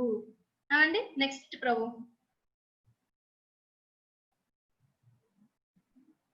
నెక్స్ట్ ప్రభు. మరి ముందు శ్లోకంలో చెప్పుకున్నట్టుగా ఇప్పుడు మరి భగవంతుడు చిన్న పిల్లాడుగా వచ్చాడు, చంటి పిల్లాడుగా ఉన్నాడు. 3 నెలల ప్రాయంలో ఉన్నప్పుడు కూడా ఆయన చేసిన కార్యక్రమాలు ఎటువంటివండి, పూతన, మనం యోగ దాంట్లో చెప్పుకున్నాం, అష్టాంగ యోగంలో పూతన ఎటువంటి సిద్ధులు కలిగిన యోగిని, ఆవిడ ప్రాప్తి మొదలైన సిద్ధులు కలిగిన మహాయోగిని. అటువంటి పెద్ద రాక్షసి చంటి పిల్లల్ని స్పెషల్లీ తన స్కిల్ ఏంటంటే, ఎక్స్పర్టీజ్ ఏంటంటే చంటి పిల్లల్ని చంపి దాన్ని తను యోగాలకి తన పనులకి యూజ్ చేసుకునేదన్నమాట. చంటి పిల్లలు చాలా ఎక్స్పర్ట్ అట ఆవిడ పోతన. మరి 3 నెలల ప్రాయంలో భగవంతుడు ఆవిడ్ని హరించేశాడు. ఆవిడ ప్రాణవాయువుని పీల్చివేశాడట పాలు తాగుతూ తాగుతూ. 3 నెలల ప్రాయంలో ఏ మనిషి చేయగలడండి అటువంటి? మన ఏ విధంగా మనిషి రూపంలో ఉన్నాడు, సామాన్యమైన వాడు అని అనుకుంటామండి? అనుకోవడానికి ఎటువంటి వీలు లేదు. ఇంకా గోవర్ధన పర్వతాన్ని ఎత్తాడు 7 ఏళ్ల వయసు. గోవర్ధన పర్వతం ఈ రోజు మనం చూసినంత లేదండి. అది 80 యోజనాలు ఎంతో లెక్క కూడా చెప్పుకున్నారన్నమాట. 80 యోజనాలు ఎత్తు, ఎంత విడుతు అనేది కూడా చెప్తున్నారు. అప్పట్లో అంత పెద్దగా ఉండేది. ఈజీగా ఒక పుట్టగొడుగుని ఎత్తినట్టుగా చిన్న వేలు మీద, మళ్ళీ ఎడం చేతి చిన్న వేలు మీద ఎత్తాడట గోవర్ధన పర్వతాన్ని. భగవంతుడు తన స్థానాన్ని, ఉన్నతమైన స్థానాన్ని ఆ విధంగా స్థాపించాడనమాట. మనం తెలుసుకోవడం కోసం. మహాత్మనస్తు మాం పార్థ దైవీం ప్రకృతిమాశ్రిత భజంత్యన్య మనసో జ్ఞాత్వా భూతాదిమవ్యయం. ఓ పృథా కుమార, భ్రాంతులు కానటువంటి మహాత్ములు మాత్రము దైవీ ప్రకృతిని, ఇది మనం ఇందాక చెప్పుకున్న 3వ శక్తి, అంతరంగ శక్తి. బహిర్గత శక్తి చెప్పుకున్నాం కదా, తటస్థ శక్తి చెప్పుకున్నాము. ఇంకొకటి ఆధ్యాత్మిక యోగమాయ, ఆధ్యాత్మిక శక్తి యోగమాయ, దైవీ ప్రకృతి నా శక్తి, అంతర్గత శక్తి ఆశ్రయించి ఉండురు. భగవంతుడు వాళ్ళని వెంటనే ఆ ఆశ్రయంలో పెడతాడనమాట. ఆవిడేం చేస్తుంది, ఎప్పుడు కూడా భగవంతుని చేరువుగా చేయడానికి ప్రయత్నిస్తుంది ఆ జీవాత్మని. వారు నన్ను ఆదియును అంటే మొదటి వాడను, అవ్యయుడును, ఎప్పుడూ కూడా నేను నశించని వాడను అగు దేవదేవునిగా నెరిగి యుండుటచే నా భక్తియుక్త సేవలో సంపూర్ణముగా నిమగ్నులై ఉండురు. ఎందుకు ఇవన్నీ కూడా చెప్తున్నాడు? ఇన్ని విభూతులు ఉన్నాయి, నేను ఇంత గొప్పవాడును, నా స్థానం ఉన్నతమైనది అని ఎందుకు చెప్తున్నాడంటే, ఇవన్నీ తెలుసుకుని వెంటనే మనం ఏం చేస్తాం? ఇప్పుడు మనకి స్కూల్లో 3 టీచర్స్ ఉన్నారు. అందులో ఉత్తమమైన వారిని మనం ఎంచుకొని అందులో జాయిన్ అవ్వడానికి ట్రై చేస్తాం. ఎప్పుడు జాయిన్ అవ్వడానికి ట్రై చేస్తాం? వాళ్ళు ఉన్నతమైన స్థితిలో ఉన్నారు, వాళ్ళకి ఎక్కువగా జ్ఞానం తెలుసు, మనల్ని వాళ్ళు ఉద్ధరించగలరు అని తెలిసినప్పుడు మనం వాళ్ళకి వెళ్ళి శరణాగతి పొందుతాం. అంతే కదండి. అలాగనే భగవంతుడు ఇన్ని విభూతుల్ని చెప్తున్నాడు. నీకెటువంటి నష్టము లేదు, నా వద్దకు రండి, ప్రీతికరంగా ఆయన పిలుస్తూ ఉన్నాడు అనమాట. ఎన్నో వేల సంవత్సరములు, వేల కొలది యుగాల నుంచి భగవంతుడు మనందరి కోసం వెయిట్ చేస్తున్నాడు. ఆయనకే తక్కువ లేదండి. చింతామణి ప్రకర సద్మషు కల్ప వృక్ష లక్షావృతేషు సురవీర విపాలయంతం లక్ష్మీ సహస్ర శత సంభ్రమ సేవ్యమానం. లక్ష్ములు సహస్ర శత సంభ్రమానం, సహస్రాలైన లక్ష్ములు ఆయన్ని ఎప్పుడు కూడా సేవిస్తూ ఉంటారట ఆ ఆధ్యాత్మిక లోకాల్లో. అటువంటి సేవలను, ఉన్నతమైన సేవల్ని పొందే ఆ భగవంతుడికి ఈ న్యూనమైన, చాలా దిగువ స్థాయిలో ఉన్న ఈ భౌతిక జగత్తులో ఉన్న మనలాంటి బద్ధ జీవుల్ని వెనక్కి కావాలి అని ఎందుకు వాంఛిస్తూ ఉంటాడండి? ఉన్నతమైన వాడు భగవంతుడు, మన తండ్రి. ఇక ముందు శ్లోకాల్లో వస్తుంది. బీజము, మూల బీజము మనందరి కూడా, తండ్రి మాత అన్ని కూడా ఆయన అని చెప్తున్నాడు ముందు శ్లోకాల్లో. సో న్యాచురల్ గా ఆయన టెండెన్సీ ఏంటి? మనం అందరం విడిచిపోయి భగవంతుడు వద్దు అనుకొని హాస్టల్స్ కి వెళ్ళిపోయిన పిల్లల వంటి వాళ్ళం అనమాటండి. వేచి ఉన్నాడు, ఎప్పుడు నా పిల్లలు నా దగ్గరికి వస్తారు. ఇవన్నీ కూడా ఆకర్షణలు చూపిస్తున్నాడు భగవంతుడు. రండి, నన్ను చేరుకోండి. మనం ఒక్కడుగు వేస్తే భగవంతుడు 100 అడుగులు వేస్తూ ఉంటాడట. ఎందుకు? అన్ని అడుగులు మనం వేయగలమో లేదో, పడిపోతామేమో మధ్యలో అని ఆయనకి ఎంతో ఆతృత. ఒక్కడుగు వేస్తా ఉంటే 100 అడుగులు వేసి ముందుకు వస్తూ ఉంటాడట భగవంతుడు. సో మనం చేరబోయే ఆ మార్గము ఇంకా దగ్గర చేయడం కోసం. సో అవ్యయుడును అగు దేవదేవుని నెరిగి యుండటచే నా భక్తియుక్త సేవలో సంపూర్ణముగా నిమగ్నులయ్యుందురు. నేను కొంచెం సేపు భగవంతుని ప్రార్థిస్తాను, ఇంకొన్ని కోరికలు ఉన్నాయి, వీళ్ళని కూడా ప్రార్థిస్తాను, ఇటువంటి మానసిక స్థితిలో ఈ మహాత్ములు ఉండరు. వీళ్ళు శుద్ధ భక్తి చేసే అత్యుత్తమ భక్తుల గురించి భగవంతుడు 9.13 లో చెప్తున్నాడు అనమాట. 9.13 శ్లోకంలో చెప్తున్నాడు. అత్యుత్తమ భక్తి, శుద్ధ భక్తి గురించి చెప్తున్నాడు. సరే, ఈ విధంగా మనం లేము. సరే, ఈ పరిస్థితికి రావాలంటే మనం ఏం చేయాలి? నెక్స్ట్ శ్లోక ప్రభు ఇంకా చెప్తున్నాడు. వీళ్ళు ఏ విధంగా ఉంటారు ఈ మహాత్ములు? సతతం కీర్తయంతో మాం యతంతశ్చ దృఢవ్రతాః నమస్యంతశ్చ మాం భక్త్యా నిత్యయుక్తా ఉపాసతే. సతతం కీర్తయంతో మాం, భగవంతుని ఎల్ల వేళలా కీర్తిస్తూనే ఉంటారట. ఇంకొక క్లిక్ చేయండి బ్రో. ఆహా వెనక్కి వెళ్ళండి, అది యానిమేట్ అవ్వట్లేనట్టు. వెనక్కి వెళ్ళండి బ్రో, ఈ స్లైడ్ డౌన్ చేసి. సో సతతం ఎల్లప్పుడూ నన్ను కీర్తిస్తూ ఉంటారు, దృఢ వ్రతంతో ఉంటారు.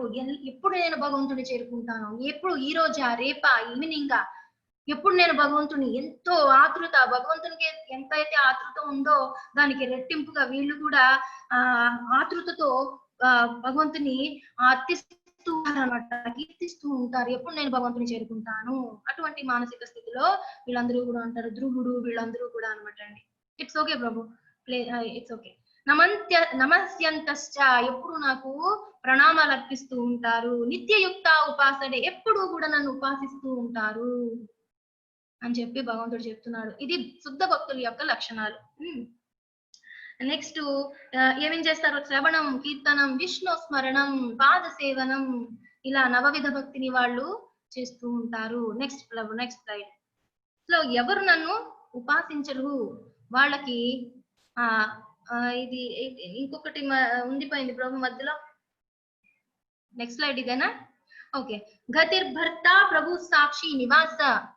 ఓకే, నివాస శరణం సుహృత్. ఇప్పుడు విభూతుల్ని చెప్తున్నాడు అనమాట. గమ్యమును, భరించువాడును, ప్రభువును, సాక్షిని అంటే మన హృదయంలో పరమాత్మ రూపంగా ఎవరో ఇంద్రుడు చంద్రుడిని పెట్టలేదండి మన హృదయంలో, అన్నిటికీ పెట్టాడు కదా డిపార్ట్మెంట్స్. ఓకే, వర్షానికి ఇంద్రుడు, వేడిమికి సూర్యుడు, చంద్రుడు, ఇట్లా డిపార్ట్మెంట్స్ పెట్టాడు. కానీ మన హృదయంలో నివసించి మన సాక్షిభూతుడుగా మనల్ని మన బాగోగుని చూడటానికి ఇంకొక ఏజెంట్ ఎవరిని పెట్టారు, సాక్షాత్తు భగవంతుడే మనతో పాటు ఉండడానికి. ఆ డిపార్ట్మెంట్ ని ఎవరికి ఇవ్వాల, ఒక తండ్రిగా ఆయనే మనతో పాటు నివసిస్తూ ఉన్నాడు అనమాట అండి. చెప్పాను కదండి, మలంలోని పురుగుగా కూడా మనం జన్మించినప్పటికీ, పతనమైపోయినప్పటికీ కూడా భగవంతుడు మనల్ని విడిచిపెట్టడు, అక్కడ కూడా ఉంటాడు మనతో పాటే. ఆత్మ పరమాత్మ ఆ జీవరాశిలో కూడా, ఆ జీవ దేహంలో కూడా భగవంతుడు నివసిస్తాడు అనమాట మనతో పాటుగా.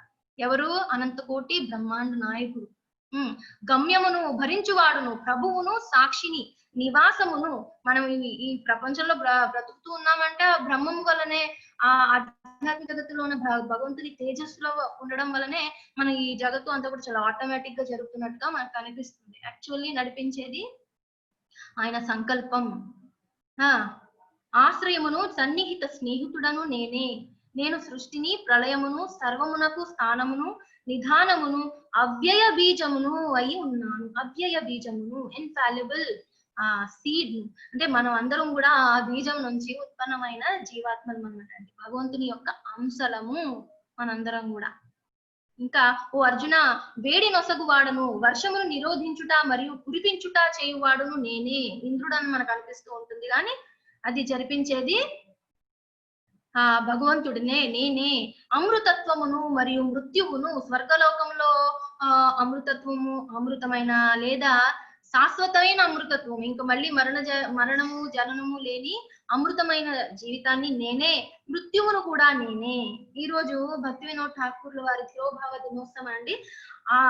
ఆ దినోత్సవాన్ని కూడా మనం వేడుకగా జరుపుకుంటాం. శుద్ధ భక్తులు మరణాన్ని కూడా మనం ఒక మహోత్సవంగా జరుపుకుంటాం అనమాట అండి. ఎందుకు? వాళ్ళకి దాంట్లో పెద్ద తేడా ఏమీ ఉండదు. జీవించి ఉన్నా మరణించినా కూడా పెద్ద తేడా ఏమి, ఇక్కడ ఉన్నప్పుడు కూడా వాళ్ళు సేవనే చేస్తారు, భగవత్ సేవ.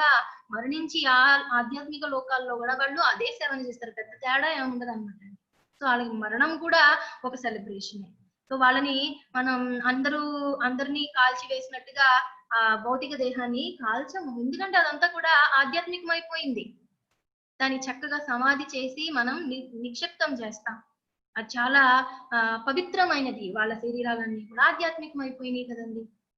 అందుకని ఈ రోజు మనం తిరోభావాన్ని, భక్తి వినోద్ ఠాకూర్ల వారి తిరోభావాన్ని మనం జరుపుకున్నాం, అంటే పూర్వాచార్యులు అనమాట అండి.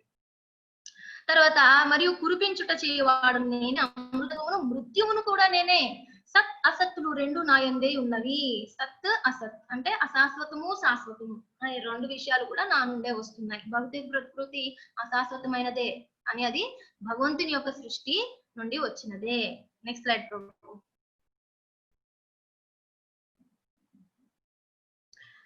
అనన్యశ్చింతయంతో మాం ఏ జనా పర్యుపాసతే తేషాం నిత్యాభియుక్తానాం యోగక్షేమం వహామ్యహం. చాలా చాలా ఇంపార్టెంట్. పిల్లలందరూ చక్కగా ఈ శ్లోకాన్ని నేర్చుకోండి అమ్మా. ఇది చాలా చక్కని శ్లోకం. అనన్యశ్చింతయంతో మాం, ఇక వేరే రకమైన ఎటువంటి ఆలోచన, ఇక వేరే రకమైన ఎటువంటి చింతలు లేని అనన్య భక్తి చేసే నా జనులు, నా భక్తులు పర్యుపాసతే, నన్ను ఉపాసిస్తూ ఉంటారు. తేషాం నిత్యాభియుక్తానాం యోగక్షేమం, వాళ్ళ యోగక్షేమాలను నేనే వహిస్తాను స్వయంగా. ఇక్కడ అర్జునాచార్యులు అని రామానుజాచార్యులు వారి ఒక శిష్యులు ఉండేవారు అనమాట. ఆయన ఈ శ్లోకం టీకా రాస్తున్నారు, కామెంటరీ రాస్తున్నారు, దానికి అనువాదం చేస్తున్నారు అనమాట. అనువాదం చేస్తే ఆయనకి ఏమనిపించిందంటే, భగవంతుడికి ఎన్నో విభూతులు ఉన్నాయి, ఎన్నో శక్తులు ఉన్నాయి, మరి ఇక్కడ ఎందుకు వహామ్యహం, స్వయంగా భగవంతుడు వచ్చి యోగక్షేమాలు చూస్తాడు అని ఎందుకు రాస్తున్నారు, ఇక్కడేదో కొంచెం తప్పుగా చేశారని వహామి అని తీసేసి కరోమ్యహం అని రాశారనమాట. ఏదో విధంగా ఆ యోగక్షేమాన్ని చూస్తూ ఉంటాడు అటువంటి భక్తులకు అని ఆయన కరోమి కొట్టేశాడు అనమాట. వహామి అని కొట్టేసి కరోమ్యహం చేస్తాడు, భగవంతుడు యోగక్షేమాలను చూస్తాడు. ఏదో విధంగా వాళ్ళ ఏజెంట్ని ఇంద్ర, చంద్రు, సూర్య ఎవరో ఒకరిని పంపిస్తూ వాళ్ళ యోగక్షేమాన్ని చూస్తాడు అని ఆయన రాశాడు అనమాట. అయితే ఆయన సరే తర్వాత స్నానానికని బయట నది తీరానికి వెళ్తాడనమాట. నదీ తీరం వెళ్ళేటప్పటికి చిన్న ఇద్దరు బాలురు, ఒకరు నల్లగా మేఘశ్యామ వర్ణంలో ఉన్నాడట, ఒకని తెల్లగా ఉన్నాడట. వాళ్ళిద్దరూ కూడా పెద్ద పెద్ద బస్తాల నిండా పచారీలు ఇవన్నీ కూడా ధనధాన్యాలు, తర్వాత పప్పులు, కావలసిన సామాగ్రి, కూరగాయలు అన్ని కూడా బస్తాల్లో తీసుకొని వచ్చారట ఆవిడ ఇంటికి. అయితే భార్య, ఇవన్నీ ఎవరిచ్చారమ్మా, ఇంత చక్కగా ఉన్నారు, చక్కని పిల్లల్లా ఉన్నారు, మీరెవరు, ఇవన్నీ ఎవరు పంపించారు అని ఆ ఇద్దరు పిల్లల్ని అడిగిందనమాట అర్జునాచార్యుల వారి భార్య. అడిగితే, మేము అర్జునాచార్యుల వారి దాసులము, ఆయన మా ప్రభువు, ఇవన్నీ కూడా మీకు ఇచ్చి రమ్మన్నారు. ఆయన బీద బ్రాహ్మణుడు అనమాట. బ్రాహ్మణుడు అంటే ఈ విధంగా ఉంటారండి, ఏ రోజు భిక్ష ఆ రోజే కదా, వాళ్ళు ఎటువంటిది దాచిపెట్టుకోరు. సో ఇవన్నీ కూడా ఇచ్చి రమ్మన్నారు అని చెప్పి త్వరగా వెళ్ళిపోతూ ఉంటారనమాట. ఏంటి అంత తొందరగా వెళ్ళిపోతున్నారు, ఎందుకు అంత తొందరపడుతున్నారు, కాస్త తీర్థమైన పుచ్చుకొని వెళ్దురు గాని అంటే, లేదు మా ప్రభువు మమ్మల్ని కొడతారు లేటుగా వెళ్తే, చూడండి ఇవన్నీ మా వీపు మీద ఇంత పెద్ద పెద్ద కొరడా దెబ్బల్లాగా కనిపిస్తా ఉంటాయన్నమాట. అరే ఇంత ముద్దుగా ఉన్నారే చిన్న పాపలు, వీళ్ళని ఎందుకు నా భర్త ఇంతగా శిక్షించాడు, ఆయన చాలా కోమలమైన హృదయమే, ఇంతగా శిక్షించడానికి ఏంటి కారణం అని చెప్పి ఆవిడ కనుక్కోవాలని చాలా వేచి ఉందన్నమాట. అర్జునాచార్యుల వారు స్నానం ఆచరించి మళ్ళీ తిరిగి ఇంటికి వెళ్ళేటప్పటికి ఇవన్నీ కూడా ఉన్నాయి సామాగ్రి. ఇవన్నీ కూడా ఎవరిచ్చారు, ఎవరు పంపారు అని అడిగితే, మీరే కదా పంపారు, మీ ఆ పిల్లని కొట్టారంట కూడా, ఎందుకు అంతగా వాళ్ళని బాధించారు, హింసించారు అని అడిగితే, ఇప్పుడు వెంటనే ఆయనకి స్మృతి వచ్చిందనమాట. కృష్ణ ఎలాగున్నారు, వాళ్ళని ఏంటి కదా అని అంతా కూడా కనుక్కున్నప్పుడు ఆయనకి స్మృతి వస్తుంది. ఈ నల్లని తెల్లని పిల్లవాళ్ళిద్దరూ కూడా కృష్ణ బలరాములు. స్వయంగా నాకి అర్థము తెలియజేయడం కోసం ఈ టీకా రాస్తున్నాను. ఇది ఎంతో మంది దీని వల్ల ఉద్ధరించబడాలి. రేపు పొద్దున్న ఆయన టీకాని చదువుతారు. ఇప్పుడు భగవద్గీత మనం చదువుతున్నామంటే మనకు వేదవ్యాసులు వారు టీకా రాసి ఉన్నారు, కామెంటరీ రాసి ఉన్నారు. ఆ విధంగా మనం తప్పుడుగా రాస్తే ఎంతో మంది దాని వల్ల ఉద్ధరించబడాలి. ఆ విధంగా భగవంతుడు ఆయనకి శిక్షణ ఇచ్చారనమాట. అప్పుడు ఆయన, నువ్వు ఎంత అదృష్టవంతురాలివి, నేను ఇన్ని రోజుల నుంచి సేవ చేస్తూ ఉన్నాను, కృష్ణ బలరాములు నువ్వు స్వయంగా దర్శించుకున్నావు, నాకా ప్రాప్తి దొరకలేదు అని మళ్ళీ కూడా ఆ వహామ్యహం అని చెప్పి ఆయన రాసి పెట్టున్నారు అన్నమాట అండి. అంటే భగవంతుడు స్వయంగా భక్తులకు మాత్రము ఈ లా ఆఫ్ కర్మ పనిచేయదండి. భగవంతుడు అట్టే పెట్టుకుంటాడు, వాళ్ళ కర్మ వాళ్ళ మీద ఎప్పుడు ఎంత ప్రసరించాలో అంతే వదులుతూ ఉంటాడు అనమాట. పూర్తిగా భౌతిక శక్తి ఆధీనంలో వాళ్ళు ఉండరు. భక్తి చేసేటప్పుడు పూర్తి రక్షణను మన భగవంతుడు కల్పిస్తూ ఉంటాడు అనమాట. పెద్ద యాక్సిడెంట్ అవ్వాలనుకోండి, యాక్సిడెంట్ అయిపోయి చెయ్యి కట్ అయిపోవాలనుకోండి, మనం ఏదో కూరగాయ కోస్తూ ఉంటే చిన్నగా ఒక వేలు కట్ అవుతుంది అనమాట, దాంతో పోతుంది అనమాట. ఎందుకని చెప్తున్నానంటే, భగవద్భక్తి అంత ఉత్తమమైనది. వాడు చేయడానికి రెడీ అయ్యాడు అన్నప్పుడు భగవంతుడు ప్రోత్సహిస్తాడు. మళ్ళీ వాడు చనిపోయి మళ్ళీ ఎక్కడ పుడతాడు పడతాడో, ఎప్పుడు వాడికి స్మృతి వస్తుందో ఎవరికి తెలియదు కాబట్టి భగవంతుడు దాన్ని సంరక్షిస్తూ ఉంటాడు. ముందుకు వెళ్ళేటట్టు వాడిని ప్రోత్సహిస్తాడు అనమాట. అట్టే పెట్టుకుంటాడు కర్మని, మన కర్మని అట్టే పెట్టుకుంటాడు కానీ కొద్ది కొద్దిగా వదులుతాడు అనమాట మన మీద. అదే మనం భౌతిక శక్తి ఆశ్రయంలో ఉన్నప్పుడు పూర్తిగా ఆ కోతి పిల్లలాగా మన మీద మనమే ఆధారపడుతూ, మన బలం మీద ఆధారపడుతూ పోవాలన్నమాట అండి. సో ఇక్కడ చూడండి, గజేంద్రుడు ఆర్తనాదం చేస్తున్నాడు. 1000 సంవత్సరాల వరకు పోరాడటట సొంత శక్తితో. ఆ కోతి పిల్లలాగా తన స్వంత బలం మీద ఆధారపడి 1000 సంవత్సరాలు పాపం పోరాడాడు. పోరాడి అలిసిపోయి తన బంధువర్గం అక్కడే ఉంది. భార్య, పిల్లలు, ఇంకా మగ ఏనుగులు కూడా అక్కడే ఉన్నాయి. ఎవ్వరు కూడా దాన్ని రక్షించే స్థితిలో లేవన్నమాట అండి. ఏ విధంగా రక్షిస్తాయి? అవే బంధనంలో ఉన్నాయి. వేరే బంధనంలో ఉన్న వాడిని ఎలా రక్షిస్తాం చెప్పండి? మనందరం కూడా చేతులు కట్టేసి బంధించబడి ఉన్నాం, బద్ధాత్మలం. ఒకరికొకరు మనం ఎలా హెల్ప్ చేసుకోగలుగుతాము? నన్ను నేనే ముందు విడిపించుకోలేకపోయాను, నేను వేరే వాళ్ళని ఎలాగా నేను విడిపిస్తాను? సో మనకి ఆశ్రయం ఏంటండి? శుద్ధ భక్తులు, భగవంతుడు. వీళ్ళిద్దరు ఆల్రెడీ లిబరేట్ అయి ఉంటారు, విముక్తులై ఉంటారు కాబట్టి వాళ్ళ చేతులు బంధించబడి లేవు కాబట్టి మనల్ని వాళ్ళు తరిస్తారనమాట. అంతేగాని ఎవరో బ్లైండ్ ఫాలోయింగ్, బ్లైండ్ అన్నట్టు ఎవరిని పడితే వాళ్ళని మనం ఆశ్రయించి ముందుకు పోతా ఉంటే వాళ్ళే చిక్కుకుని ఉన్నప్పుడు మనల్ని ఎలాగ విముక్తి చేస్తారు? చేయరు. అలాగే ఈ గజేంద్రుడు చివరిగా భగవంతుణ్ణి తలుచుకుంటాడు అన్నమాట, ఎంతో ఆర్తంతో. అరే భగవంతుణ్ణి నేను మర్చిపోయానా అని స్మృతి వస్తుంది. పూర్వజన్మలో ఇంద్రద్యుమ్న మహారాజ్ అనమాట. అతను తపస్సులు ఆచరించి పతనం అయిపోయి ఉన్నాడు అనమాట. పతనమయ్యి ఇలాగా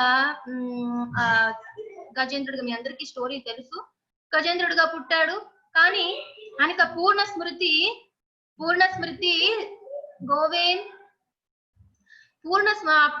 పూర్వజన్మ స్మృతి వచ్చినప్పుడు, అరే నేను భగవంతుని సేవను మర్చిపోయి ఈ విధంగా ఈ జలక్రీడల్లో ఈ ఆడ ఏనుగులతో నేను ఇలా భోగిస్తూ ఉన్నానా అని చెప్పి వాళ్ళు ఏం చేశారనమాట, ఆయన ఏం చేశాడనమాట అండి, భగవంతునికి ప్రీత్యర్థం ఒక పద్మ పుష్పాన్ని పైకి ఎత్తి భగవంతుడికి అర్పించాడనమాట అండి. ఆ నొప్పి ఆయనకి మర్చిపోయాడు. భగవంతుని పూర్వ స్మృతి రాగానే ఆయన ఏం చేశాడు, ఒక పుష్పాన్ని భగవంతునికి అందించాడు. భగవంతుడు ఎలా వచ్చాడండి? అతని ఆయుధాలన్నీ కూడా వెనకాల పరిగెట్టుకుంటూ వచ్చాయట. భగవంతుడు ఆకస్మికంగా వెంటనే పరిగెత్తుగా మేఘాల పైన ఆ గజేంద్రుని రక్షించడానికి అక్కడికి వచ్చేసాడు అనమాట అండి. సో వహామ్యహం, ఆయన స్వయంగా వస్తాడు. దాంట్లో ఎటువంటి సందేహం పడక్కర్లా. ఎవరి ఆధీనంలోనే ఉంచాడు తన పిల్లల్ని, ఆశ్రయం పొందిన వాళ్ళని. ఎందుకంటే అది చాలా ఉత్తమమైన స్థితి. దాన్ని భగవంతుడు స్వయంగానే రక్షిస్తూ ఉంటాడు. నెక్స్ట్ ప్రభు. సో ఈ శ్లోకంలో భగవంతుడు ఏం చెప్తున్నాడంటే, మరి వేరే దేవతల యొక్క భక్తులైన వారిని శ్రద్ధతో పూజించువారు వాస్తవమునకు అవిధి పూర్వకముగా నన్నే పూజించుతున్నారు. మీరు ఎవరిని పూజిస్తున్నప్పటికీ కూడా నన్నే పూజిస్తున్నారు. కానీ ఏ విధంగా? అవిధి పూర్వకముగా, ఇన్ ఇంప్రాపర్ వే నన్నే పూజిస్తున్నారు. చెప్పాడు కదండి, వర్షాన్ని కురిపించువాడును ఆపువాడును కూడా నేనే, అన్ని ఇచ్చేది నేనే అని చెప్తున్నాడు కదా. పంచభూతాలను సృష్టించింది నేనే. మనం ఎవరెవరినో ఆశ్రయించి మనం దేవీ దేవతలకి పూజిస్తూ ఉంటాము, కానీ అవిధి పూర్వకముగా అవన్నీ కూడా నాకే చెందుతున్నాయి. కానీ ఇంప్రాపర్ వే, భగవంతుని ప్రీత్యర్థం మనం చేస్తున్నాం కానీ అవిధి పూర్వకంగా చేస్తున్నాం. ఒకవేళ మీకు ఆ దేవీ దేవతతో అత్యంత సన్నిహిత క్లోజ్నెస్ సంబంధం ఏర్పడి ఉంది అన్నప్పుడు కూడా నో ప్రాబ్లం. మీరు ఈ సుఖాలను వారిని కోరుకోకుండా భగవద్భక్తిని ప్రాప్తించమని కోరుకోవాలి. Then you are properly situated. ఆ విధంగా మీరు ఒక విధంగా ప్రాపర్ గా సిచ్యువేట్ అయినట్టే. అంతేగాని భోగభాగ్యాల కోసం వారిని మనం ఆశ్రయించడం అంత మంచిది కాదు. అవి మనల్ని కట్టిపడేస్తాయి. అవన్నీ మనం నేర్చుకున్నాం మొదటి 6 అధ్యాయాల నుంచి అదే చెప్పుకుంటున్నాం. పాపకర్మలు. ఇంకా భక్తిలోకి వచ్చేసాం ఇప్పుడు. పాపకర్మల నుండి వాళ్ళందరూ యోగాలు ఎందుకు చేస్తారంటే, ఈ భౌతిక జగత్తులో చాలా దుఃఖాలు ఉన్నాయి, ఇది మనం అనుభవించడం సత్యం కాదు, ఇందులోంచి మనం బయటపడిపోవాలని యోగాలను ఆస్తే, భక్తి యోగంలో పాపాలకు భయపడటం లేదండి. భగవంతుణ్ణి మర్చిపోయామే, భగవంతుని యొక్క సంబంధాన్ని మనం మర్చిపోయి ఇక్కడ అల్లాడుతూ ఉన్నామే. నాకు భగవంతుడు కావాలి, నా తండ్రి నాకు తిరిగి కావాలి. భయం లేదండి ఇంకా. దుఃఖాలు అనుభవిస్తాం, మరణం సంభవిస్తుంది, ఇవన్నీ బాధలు, ఇవన్నిటికీ భయం అనేది లేదనమాట. ఇక్కడేమున్నది? కేవలం ప్రేమ. అది పునఃస్థాపించుకోవాలి. మన సంబంధాన్ని ఏ విధంగా మర్చిపోయామో దాన్ని పునఃస్థాపించుకోవాలి. దానికి జ్ఞానం అవసరం అనమాట. నెక్స్ట్ శ్లోక ప్రభు. సో అట్లాంటి వాళ్ళు ఏమవుతుంది, వాళ్ళకి యాంతి దేవవ్రత దేవాన్ పితృన్యాంతి పితృవ్రత భూతాని యాంతి భూతేజ్య యాంతి మధ్యాజినో అపిమాం యాంతి దేవాన్. ఎటువంటి దేవతని మనం ప్రార్థిస్తే వాళ్ళు ఎక్కడ ఉంటారో మనం ఆ లోకాన్ని చేరుతాం. ఏమండి, పితృదేవతల్ని ప్రార్థిస్తూ ఉన్నాం అనుకోండి, పితృదేవతలు ఏ ఏ లోకాల్లో వాళ్ళు వాళ్ళ కర్మానుసారం వెళ్ళి ఉన్నారో ఆ లోకాలకు మనం వెళ్తాం మనం చనిపోయిన తర్వాత. బేసికల్లీ మన స్మృతి దేంట్లో స్థిరమై ఉందో ఆ స్మృతిని మనం మరణ సమయంలో పొందుతాము, అదే గమ్యాన్ని కూడా చేరుకుంటాం. ఇది ప్రిన్సిపల్. అండ్ సో మనం ఏం చేయాలి, పూర్తిగా మన జీవితాంతము సతతం కీర్తయంతో మాం, ఎప్పుడూ కూడా భగవంతుని కీర్తన చేస్తూ ఉన్నప్పుడు ఆ మరణ సమయంలో కూడా అదే గుర్తొస్తుంది. దానికి ఇంకేం కనిపించదు, రికార్డ్ చేస్తూ పోయింది. దాన్ని రీప్లే చేసేటప్పుడు మైండ్ ఏం కనిపిస్తుంది? హరే కృష్ణ కృష్ణ కృష్ణ హరే హరే, హరే రామ రామ రామ హరే హరే, ఇదే కనిపిస్తుంది. ఇప్పుడు ఏమవుతుందండి, మనకు అదే గుర్తొస్తుంది. మరణ సమయంలో అయిపోయిందండి, సక్సెస్ఫుల్, మన జీవితం సక్సెస్ అయిపోయింది. అందుకని నిత్యం చేయాలన్నమాట అండి. ఏదో మనం ఈ రోజు మనకి గ్రహణం వచ్చింది, గ్రహణం రోజైనా కనీసం రోజు ఎలాగూ చేయటంలా ఈ సుఖ సంతోషాల్లో కొట్టుమిట్టాడుతూ ఉన్నారు, ఇంద్రియ భోగంలో కొట్టుమిట్టాడుతూ ఉన్నారు. ఈ గ్రహణం రోజైనా చేస్తే మీకు 1000 రెట్ల ఫలితం అని చెప్తారు. జన్మాష్టమి రోజున చేయండి, మీకు 1000 రెట్ల ఫలితం అని చెప్తారు. కార్తీక మాసంలో చేయండి, మీకు 1000 రెట్ల ఫలితం అని చెప్తారు. అట్లీస్ట్ ఆ టైంలో చేసిందైనా మనకి మనల్ని ఉద్ధరిస్తుంది అనే ఒక ఉద్దేశం అన్నమాట. నిత్యం చేసే వాళ్ళకి దామోదర మాసం లేదు, కార్తీక మాసం లేదు, ఏమంటారు మరి గ్రహణాలు లేవు, ఎటువంటి తేడా లేదండి. ఎవ్రీడే మనం చేసినట్టుగానే ఈ రోజు కూడా మేము చేస్తా ఉన్నాం అనమాట. నిత్యం చేయడం వలన మనకి ఎటువంటి తేడా లేదు. Everyday is same day, everyday is auspicious day, శుభకరమైన దినము. సో పితృదేవతల్ని ప్రార్థించే వాళ్ళు పితృలోకాలకు, భూత ప్రేతములను పూజించే వారు వాణి అందే జన్మింతురు.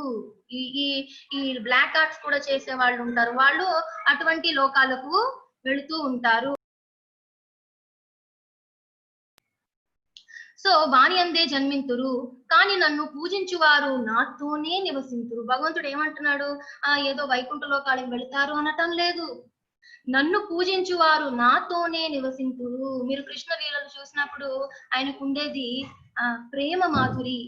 4 ఎక్స్ట్రా లక్షణాలు ఉంటాయన్నమాట అండి భగవంతుడికి. మొత్తం 64 విభూతులు అయితే విష్ణువుకి నారాయణుడికి 60 ఉంటాయి. కృష్ణుడికి ఎక్స్ట్రా 4 ఉంటాయి. లీలా మాధురి, వేణు మాధురి, రూప మాధురి, ప్రేమ మాధురి అని 4 ఎక్స్ట్రా. ఎప్పుడు కూడా భగవంతులతో భక్తులతో ఉంటాడు ఆయన. చక్కగా అడవిలో, చక్కగా బృందావన అడవుల్లోకి వెళ్ళి గోపబాలులతో వాళ్ళ ఎంగిలి ఈయన తింటాడు, ఈయన ఎంగిలి వాళ్ళకు పెడతా ఉంటాడు. అండి కోతి కమ్మచ్చులు ఆడతాడు, ఒంగుళ్ళు దూకుళ్ళు ఆడతాడు, గోపికలతో చాలా చక్కగా ఆటలు ఆడేవాడు. తల్లి సమానమైన గోపికల దగ్గరకు వెళ్ళి గన్న తినేవాడు. ఈ విధంగా ఆయన ఎప్పుడు కూడా భక్తులు లేకుండా ఉండడు అనమాట. ఎప్పుడు వాళ్ళతోనే ఉంటూ ఉంటాడు. వాళ్ళు కూడా భక్తులు కూడా ఆయన లేకుండా ఉండలేరండి. ఇప్పుడు చాలా అదే మీకు వైకుంఠ లోకాల్లో ఇది ఉండదన్నమాట. ఆయన ప్రభువు, ఆయన స్వామి, మనం దాసులం. ఆ జీవాత్మలు అందులోనే శాంతిని సంతృప్తిని పొందుతాయి. కానీ భూలోకధామంలో ఇది కూడా మనం అనుభవించడానికి జీవాత్మకి అర్హత ఉంది. భగవంతుడితో సమానంగా ఆటలు ఆడటం వాళ్ళకి ఇంకేమీ కనిపించదు అన్నమాట. ఎప్పుడు మర్చిపోలేరు, భగవత్ సేవలో ఉంటారు. ఇప్పుడు భగవంతుడికి ఏం చేయాలి, ఎప్పుడు ఏ ఆఫరింగ్ చేస్తే ఆయన ఆనందిస్తాడు, అలాగనే భగవంతుడు కూడా నా భక్తుడికి నేను ఏం చేయాలి, నేను ఇప్పుడు ఓడిపోతే వీడికి నచ్చుతుంది, సుధాముడి దగ్గర నేను ఓడిపోతాను, ఒంగుళ్ళు దూకుల్లో భగవంతుడు ఓడిపోతూ ఉంటాడు. సో భగవంతుడి హృదయంలోకి భక్తుడు వచ్చేస్తాడు, భక్తుడి హృదయంలోకి భగవంతుడు ప్రవేశించేస్తాడటండి. ఒకళ్ళ హృదయాల్లో ఇంకొకరు నివసిస్తూ ఉంటారు అన్నమాట. సో పూజించువారు నాతోనే నివసింతురు, నా దగ్గరికి రండి, మళ్ళీ కూడా గుర్తు చేస్తూ ఉన్నాడు. నెక్స్ట్ స్లైడ్ ప్రభు.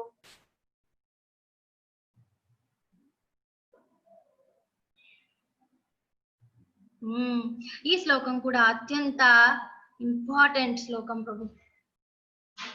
పత్రం పుష్పం ఫలం తోయం యో మే భక్త్యా ప్రయచ్చతి తదహం భక్త్యుపాహృతం అస్నామి ప్రయతాత్మనః.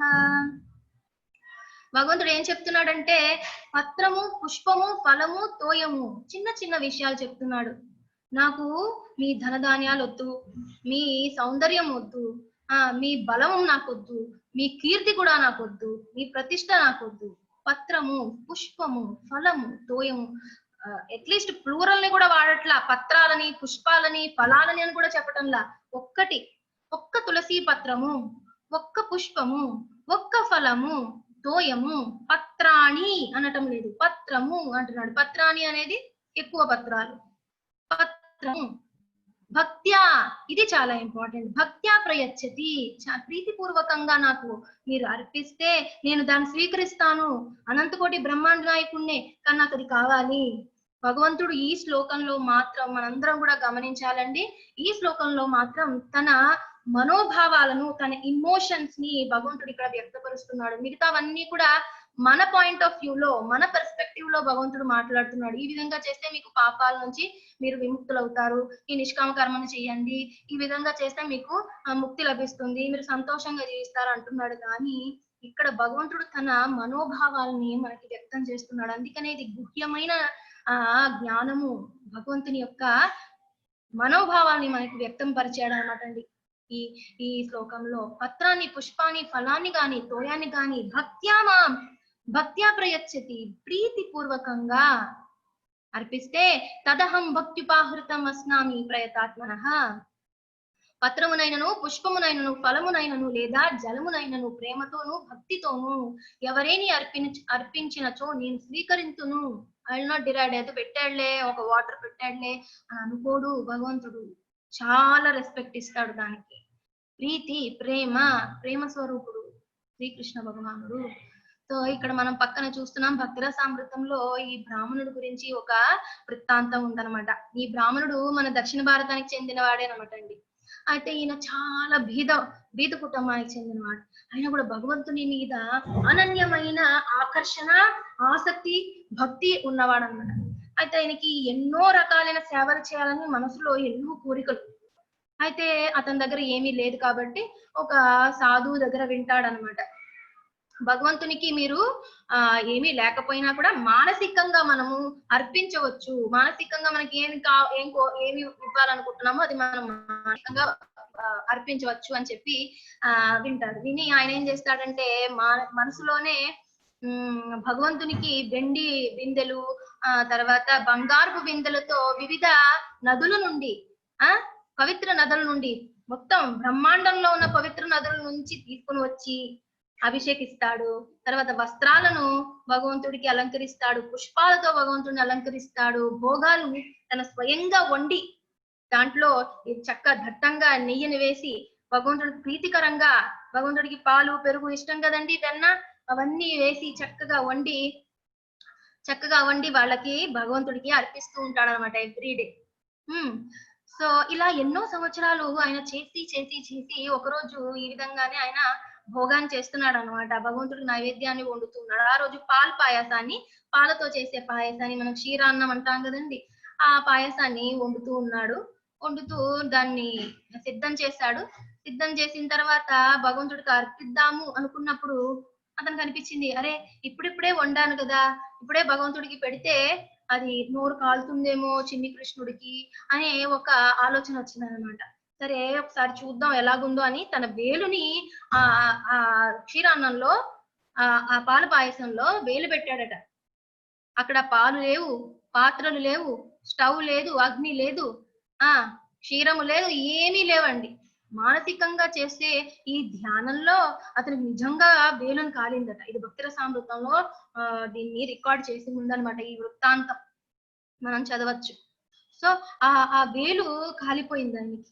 నిజంగా చూస్తే ఎర్రగా కాలిపోయి ఉంది. ఆయన ధ్యానం భగ్నమయ్యి బయటకు వచ్చి చూస్తే నిజంగా వేలు కాలిపోయిందట.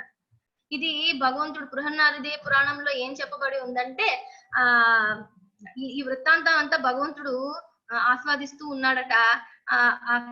కాలిపోయిన ఆయన వెంటనే ఏం చేశాడండి, నవ్వుకున్నాడట, పగలబడి నవ్వాడట. లక్ష్మీదేవి అడిగిందట ఎందుకు నవ్వుతున్నారు అని. వెంటనే భగవంతుడు ఆయన వెనకాల చూడండి మీరు, వైకుంఠ విమానంలో వచ్చేస్తున్నాడు ఆ బ్రాహ్మణ్ణి తీసుకువెళ్ళడం కోసం తనతో పాటు. అప్పుడు ఆ వృత్తాంతాన్ని మళ్ళీ కూడా లక్ష్మీదేవికి చెప్పారనమాట. విదురుడు కూడా ప్రీతితో భగవంతుని ముఖార విందాన్ని చూస్తూ తన్మయంలో పారవస్యంలో ఏం చేశాడండి, అరటిపండుకు బదులు తొక్కను నోట్లో పెట్టాడట. అరటిపండు ఒలిచాడు, అరటిపండు దాన్ని పడేసి మధ్యలో ఉన్నదాన్ని ఆ తొక్కని భగవంతుడికి తినిపించాడట. భగవంతుడు దాన్ని తిన్నాడట, ఎంతో రుచిగా ఆస్వాదించాడట ఆ తొక్క. ప్రేమ కోసం పరితపిస్తాడనట ఈ జీవాత్మల నుండి, ప్రేమ కోసం. నెక్స్ట్ అండి, సో ఒకవేళ మనం అలా చేయలేకపోతే ఈ విధంగా అయినా చేయండి. యత్ కరోషి యదస్నాతి యత్ జుహోషి దదాతి యత్ తపస్యసి కౌంతేయ తత్ కురుష్వ మదర్పణం. సరే, ఆ విధంగా మనకు అంత ఆకర్షణ లేకపోయినప్పటికీ మనం ఏం చేయాలి, ఓ కౌంతేయ, నువ్వు ఏది వనరించినను, ఏది భుజించినను, ఏది హోమము చేసినను, ఏది దానమొసగినను, ఏ తపస్సును ఆచరించినను వాటన్నిటి నాకు అర్పణముగా వనరింపు. చంటి బిడ్డకి ఒక తల్లి ఏ విధంగా సాకుతుందో ఆ సాకుతూ ఉండడం వల్ల ఆవిడ ఎంతో గాఢమైన అనుబంధాన్ని పెంచుకుంటుంది తండ్రి కన్నా కదండి. ఎందుకు, చాలా సపర్యలు చేస్తుంది, మలాన్ని మూత్రాన్ని అన్నిటినీ శుభ్రం చేస్తుంది, వాడికి కావలసినప్పుడంతా అన్నం పెడుతుంది, అన్ని చేస్తుంది. ఈ విధంగా సపర్యలు చేసినప్పుడు ఏమవుతుంది అనమాట అండి, ఆటోమేటిక్ గా ఆ ఆబ్జెక్ట్ కి మనం ఆసక్తిని పెంచుకుంటాం అనమాట, అనుబంధాన్ని పెంచుకుంటాం. మనం ఏం చేసినా కూడా భగవంతుని ప్రీత్యర్థం చేస్తూ పోతే మనం కూడా ఈ ప్రేమను మనం కూడా డెవలప్ చేసుకోవచ్చు. అసాధ్యమేమీ కాదనమాట. ఈ ప్రేమను మనం కూడా భగవంతుని పట్ల మనం కూడా పెంపుకోవాలి. అన్ని మతాల సారం ఏంటండి, లవ్ గాడ్, అంతే కదండి. భగవంతుడిని ప్రేమించాలి, అదే కదండి అన్ని మతాలు చెప్పేది, భగవంతుడు కోరుకునేది అదే. అందుకనే అన్ని మతాల సారం ఏంటి, లవ్ గాడ్ ఏమండి. నెక్స్ట్ లోగా ప్రభు అని కూడా ఆయన ప్రీత్యర్థం మనం చేస్తూ ఉండాలన్నమాట.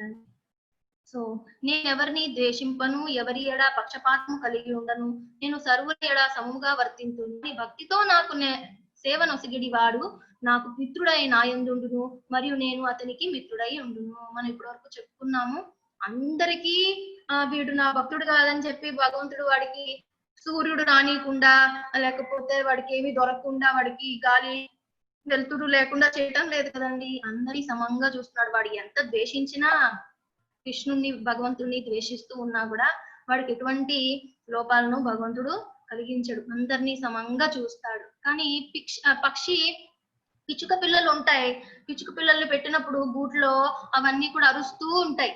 అరుస్తూ ఉన్నప్పుడు ఎక్కువగా ఏది పైకి కొంతెత్తి అరుస్తుందో దానికి వినిపిస్తుంది పక్షి కదండి. తల్లి పక్షి ఎక్కువగా ఏడ్చే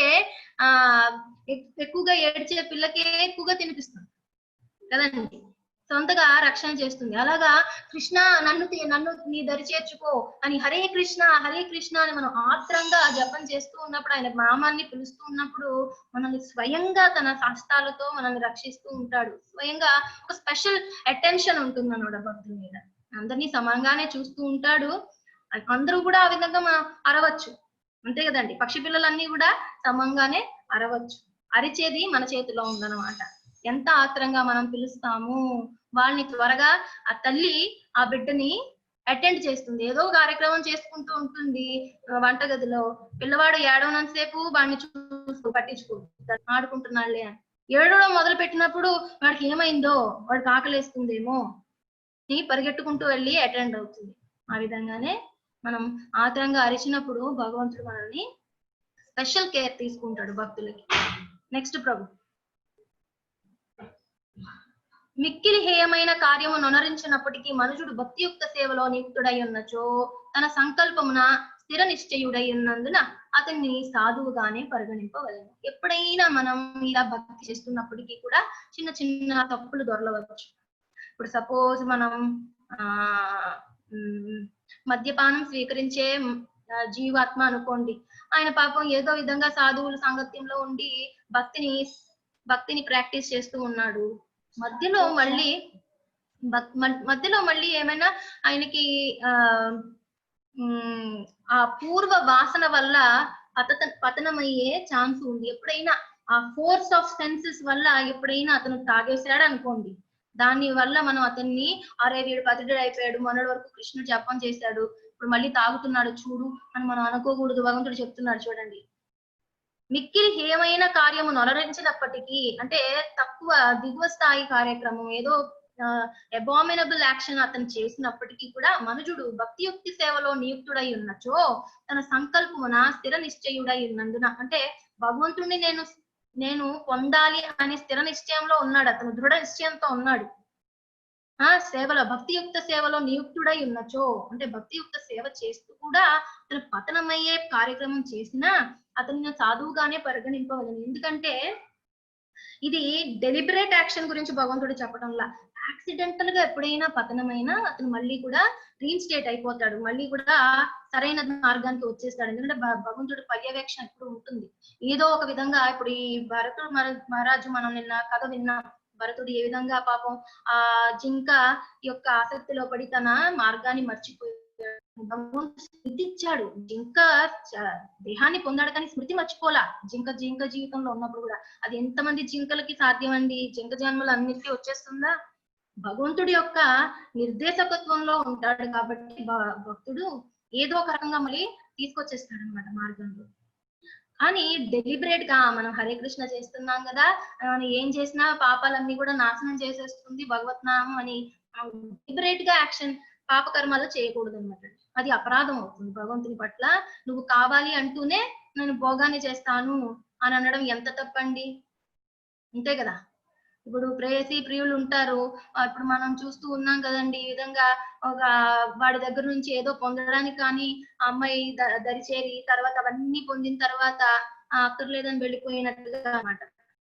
ఆ విధమైన మనస్థితితో మనం భగవంతుని ప్రార్థించరాదు. డెలిబరేట్ గా మనం సిన్స్ చేయకూడదు కానీ, పాపాన్ని చేయకూడదు కానీ, ఎప్పుడైనా మనం ఆ ఫోర్స్ వల్ల ఇప్పుడు ఫ్యాన్ స్విచ్ ఆఫ్ చేసేస్తాము, భౌతిక సుఖాలను ఇంద్రియ భోగాలను మనం ఆఫ్ చేసేద్దాం అనుకుంటాము, కానీ కొద్దిపాటి సేపు అది తిరుగుతూ ఉంటుంది. ఆఫ్ అయిన తర్వాత కూడా ఎలక్ట్రిసిటీ లేకపోయినా కొద్దిపాటి సేపు ఆ ఫోర్స్ వల్ల, ఆ పూర్వజన్మలో పూర్వ కార్యకలాపాల వల్ల అది కొంచెం సేపు తిరుగుతుంది, కానీ ఆగిపోతుంది. ఒక టైంకి వచ్చేటప్పటికి పూర్తిగా ఆగిపోతుంది ఏమండి.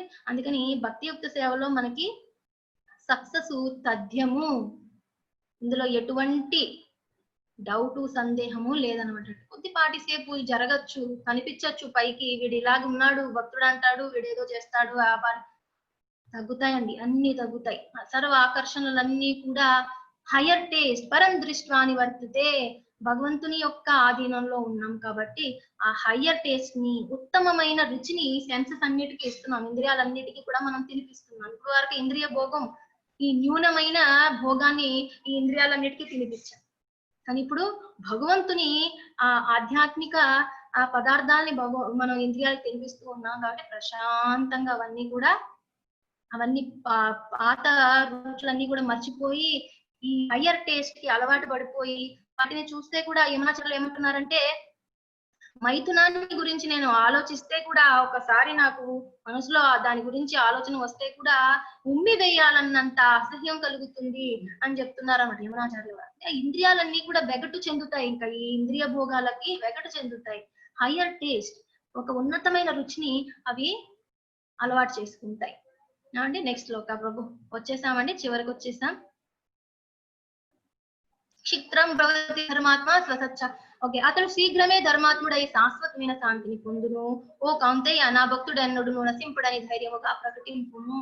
ఇక్కడ భగవంతుడు ఏం చేస్తున్నాడండి? భీష్ముడు నేను అర్జునుడి ఈ రోజు ఎలాగైనా వధించేస్తానని మాట ఇచ్చేసాడు దుర్యోధనుడికి. అప్పుడు ఎన్ని బాణాలు వేస్తున్నాడంటే ఇంకా అర్జునుడు ఆ రోజు చనిపోవడం తథ్యం అనమాట. అన్ని బాణాలు, అసలు ఏం ఆకాశం కనిపించడం లేదట, బాణాలతో నిండిపోయిందట. ఇప్పుడు భగవంతుడు ఏం చేశాడు? నమే భక్త ప్రణశీతి, నా భక్తుడు నశింపుడు. ఇప్పుడు ఏం చేశాడండి? ఆయన ఆయుధం పట్టనన్న వాడు ఆయుధాన్ని పట్టాడు. ఆ రథం నుంచి దిగి రథం యొక్క చక్రాన్ని పట్టుకొని భీష్ముడి వైపుకి పరిగెడుతూ ఉన్నాడు. ఇక్కడ ఇద్దరిని కాపాడాడు, భీష్ముడిని కాపాడాడు, అర్జునుడిని కూడా కాపాడాడు భగవంతుడు. ఓ అర్జునుడు కాళ్ళు పట్టుకొని బ్రతమలాడుతున్నాడు, కృష్ణ నువ్వు ఈ విధంగా ఆ ఆయుధాన్ని పట్టేస్తే నువ్వు చరిత్రహీనుడు అయిపోతావు, అందరూ నిన్ను మాటలు అంటారు, నువ్వు ఏం చెప్పావు, వెపన్ నేను చేయబట్టను, ఆయుధాన్ని నేను చేపట్టను అని నువ్వు శపథం చేసావు. నువ్వు ఈ విధంగా మాట తప్పితే నిన్ను అందరూ కూడా చరిత్రహీనుడు అంటారు, నిన్ను అబద్ధాలు ఆడేవాడు అంటారు, కృష్ణ ఈ పని చెయ్యకు, వచ్చేయి అని ఎలా బ్రతిమలాడుతున్నాడు చూడండి అర్జునుడు. అని కృష్ణుడు అన్నారు, పర్వాలేదు కృష్ణ అర్జున, నాకు నా భక్తుడే ముఖ్యము, నమే భక్త ప్రణశ్యతి, ఎట్టి పరిస్థితుల్లో నేను నా భక్తుడిని ఓడిపోయే విధంగా నేను అలౌ చేయను అని చెప్పి భగవంతుడు అర్థవసలత ఏ లెవెల్లో ఉంటుందో కృష్ణుడు తన భక్తుల కోసం అనేది మనం ఇక్కడ చూడవచ్చు అన్నమాట. భీష్ముడు కూడా పాపం అటు ఇటు చేయలేక భగవంతుని యొక్క వైపు ఉండలేడు, ఇటు కూడా యుద్ధం చేయలేడు, ఆయన ధరించారు, ఆ విధంగానే అర్జునుడి కూడా కాపాడారు అనమాట. మాహి పార్థ వ్యపాశ్రిత్యాపి స్యూపాపయోనయః స్త్రియో వైశ్యాస్తదా శూద్రేస్తి అపి యాంతి పరాం గతి. ఓ పార్థ, నన్ను శరణుజొచ్చువారు అథమ జన్ములైన స్త్రీలు, వైశ్యులు, శూద్రులు అయినప్పటికీ పరమగతిని పొందగలరు. అందుచేతనే భగవద్గీత మహాభారతం పంచమ వేదంలో పెట్టబడి ఉందన్నమాట. ఇది బ్రాహ్మణులే చదవాలి, మిగతా వాళ్ళు చదవరాదు అనేది కాకుండా ఇంత ఉన్నతమైన జ్ఞానాన్ని భగవంతుడు ఏం చేశాడు, అందరికీ సమానంగా అందాలి, నా బిడ్డలందరికీ సమానంగా అందాలి అని చెప్పి పంచమ వేదం అందరూ చదవచ్చు అనమాట. మహాభారతంలో దీన్ని భగవద్గీత రూపేణ మనందరికీ అందించారు. ద్రౌపది వీళ్ళందరూ కూడా, కుంతి మహారాణి వీళ్ళందరూ కూడా స్త్రీలు అయినప్పటికీ కూడా యోగులు కూడా సాధించలేని భగవంతుని వాళ్ళు చక్కగా పొందేశారనమాట. స్త్రీలు అయినప్పటికీ కూడా. కింద కొలవేచర శ్రీధర్ అన్నమాట అండి, ఆయన కూడా భక్తుడు అనమాట, బీదవాడు, ఎటువంటి అర్హత లేనివాడు, అనన్య భక్తి చేయడం ద్వారా ఆయన కూడా భగవంతుడి ప్రాప్తిని పొందారనమాట అండి. నెక్స్ట్ ప్రభు. సో మన్మనాభవ మద్భక్తో మధ్యాజీ మాం నమస్కురు మామే వేష్యతి యుక్తైవం ఆత్మానం మత్పరాయణః. సో భగవంతుడు ఫైనల్ గా ఈ శ్లోకం పర్టికులర్ గా 2 చోట్ల రిపీట్ అయిందండి. 18వ అధ్యాయంలో మళ్ళీ చెప్తాడు ఇదే శ్లోకం. అందుకని ఆచార్యులు ఏమంటున్నారంటే మొత్తం సర్వ వేదాల యొక్క సారము ఈ శ్లోకంలో పెట్టబడి ఉంది. సర్వ వేదాలు loving God, loving the supreme personality of God head అనే శ్లోకాన్ని ఇందులో ఇమిడ్చిపడి ఉందన్నమాట. నీ మనసును సదా నా చింతన యందే నిమగ్నము చేయుము, నా భక్తుడవగుము, నాకు నమస్కారము చేయుము, నన్ను అర్చింపుము, ఈ విధముగా నా యందు సంపూర్ణ మగ్నుడవై నీవు నన్ను తప్పక చేరగలవు అని చెప్తున్నాడు ఫైనల్ గా. సో ఇవి 4 కార్యక్రమాలు మనం ఎవ్రీడే చేయాలి. ఒక్కసారి ప్రణామం చేయండి, చక్కగా హరే కృష్ణ మంత్రాన్ని పలకండి, భగవంతుడికి చిన్న గ్లాస్ లో వాటర్ పెట్టండి, ఏమండి పండునో ఫలహారాన్నో భగవంతుడికి అర్పించండి, అది చాలండి. సో ఇది మనం నేర్చుకున్నదండి ఈ రోజు. 9:1 నుండి 10 వరకు మనకి రాజ విద్య గురించి చెప్పాడు భగవంతుడు, ఆయన వివిధ విభూతుల గురించి చెప్పాడు. తర్వాత 11 నుంచి 25 వరకు సతతం కీర్తయంతో ఆయన్ని ఎవరెవరు ఉపాసిస్తారు, ఎవరెవరు ఉపాసించరు, ఈ 2 కూడా ఈ 11 నుంచి 25 శ్లోకం వరకు మన భగవంతుడు చెప్పాడు. 26 నుంచి 34 భగవద్భక్తి యొక్క మహిమల్ని చెప్పాడనమాట. Next slide bro. సో ఈ రోజు గీతా పాఠం, దేవాది దేవుడైన శ్రీకృష్ణ భగవానునికి శరణుజొచ్చి ఆయన పట్ల ప్రీతిపూర్వకమైన భక్తియుక్త సేవలు చేయడం ద్వారా అత్యుత్తమమైన గోలోక బృందావన ధామమును కూడా మనం పొందగలుగుతాం అనమాట. సో ఈ విధంగా మీరు అందరూ చేస్తారని మేము ఆశిస్తున్నాము. సో ఇప్పుడు మీరు హరే కృష్ణ మంత్రం ఒకసారి అందరం చెప్దామండి. ఈ రోజు మనం గ్రహణం కూడా చూసాం కాబట్టి సార్ అందరూ చేతుల పైకి పెట్టి చక్కగా హరే కృష్ణ కృష్ణ కృష్ణ హరే హరే, హరే రామ రామ రామ హరే హరే. ధన్యవాదాలు. సో మీకు ఏమైనా ప్రశ్నలు ఉంటే చక్కగా ఈ రోజు మనం చూద్దాం. ఈ లోపు పోలింగ్ కూడా పెట్టండి బ్రో.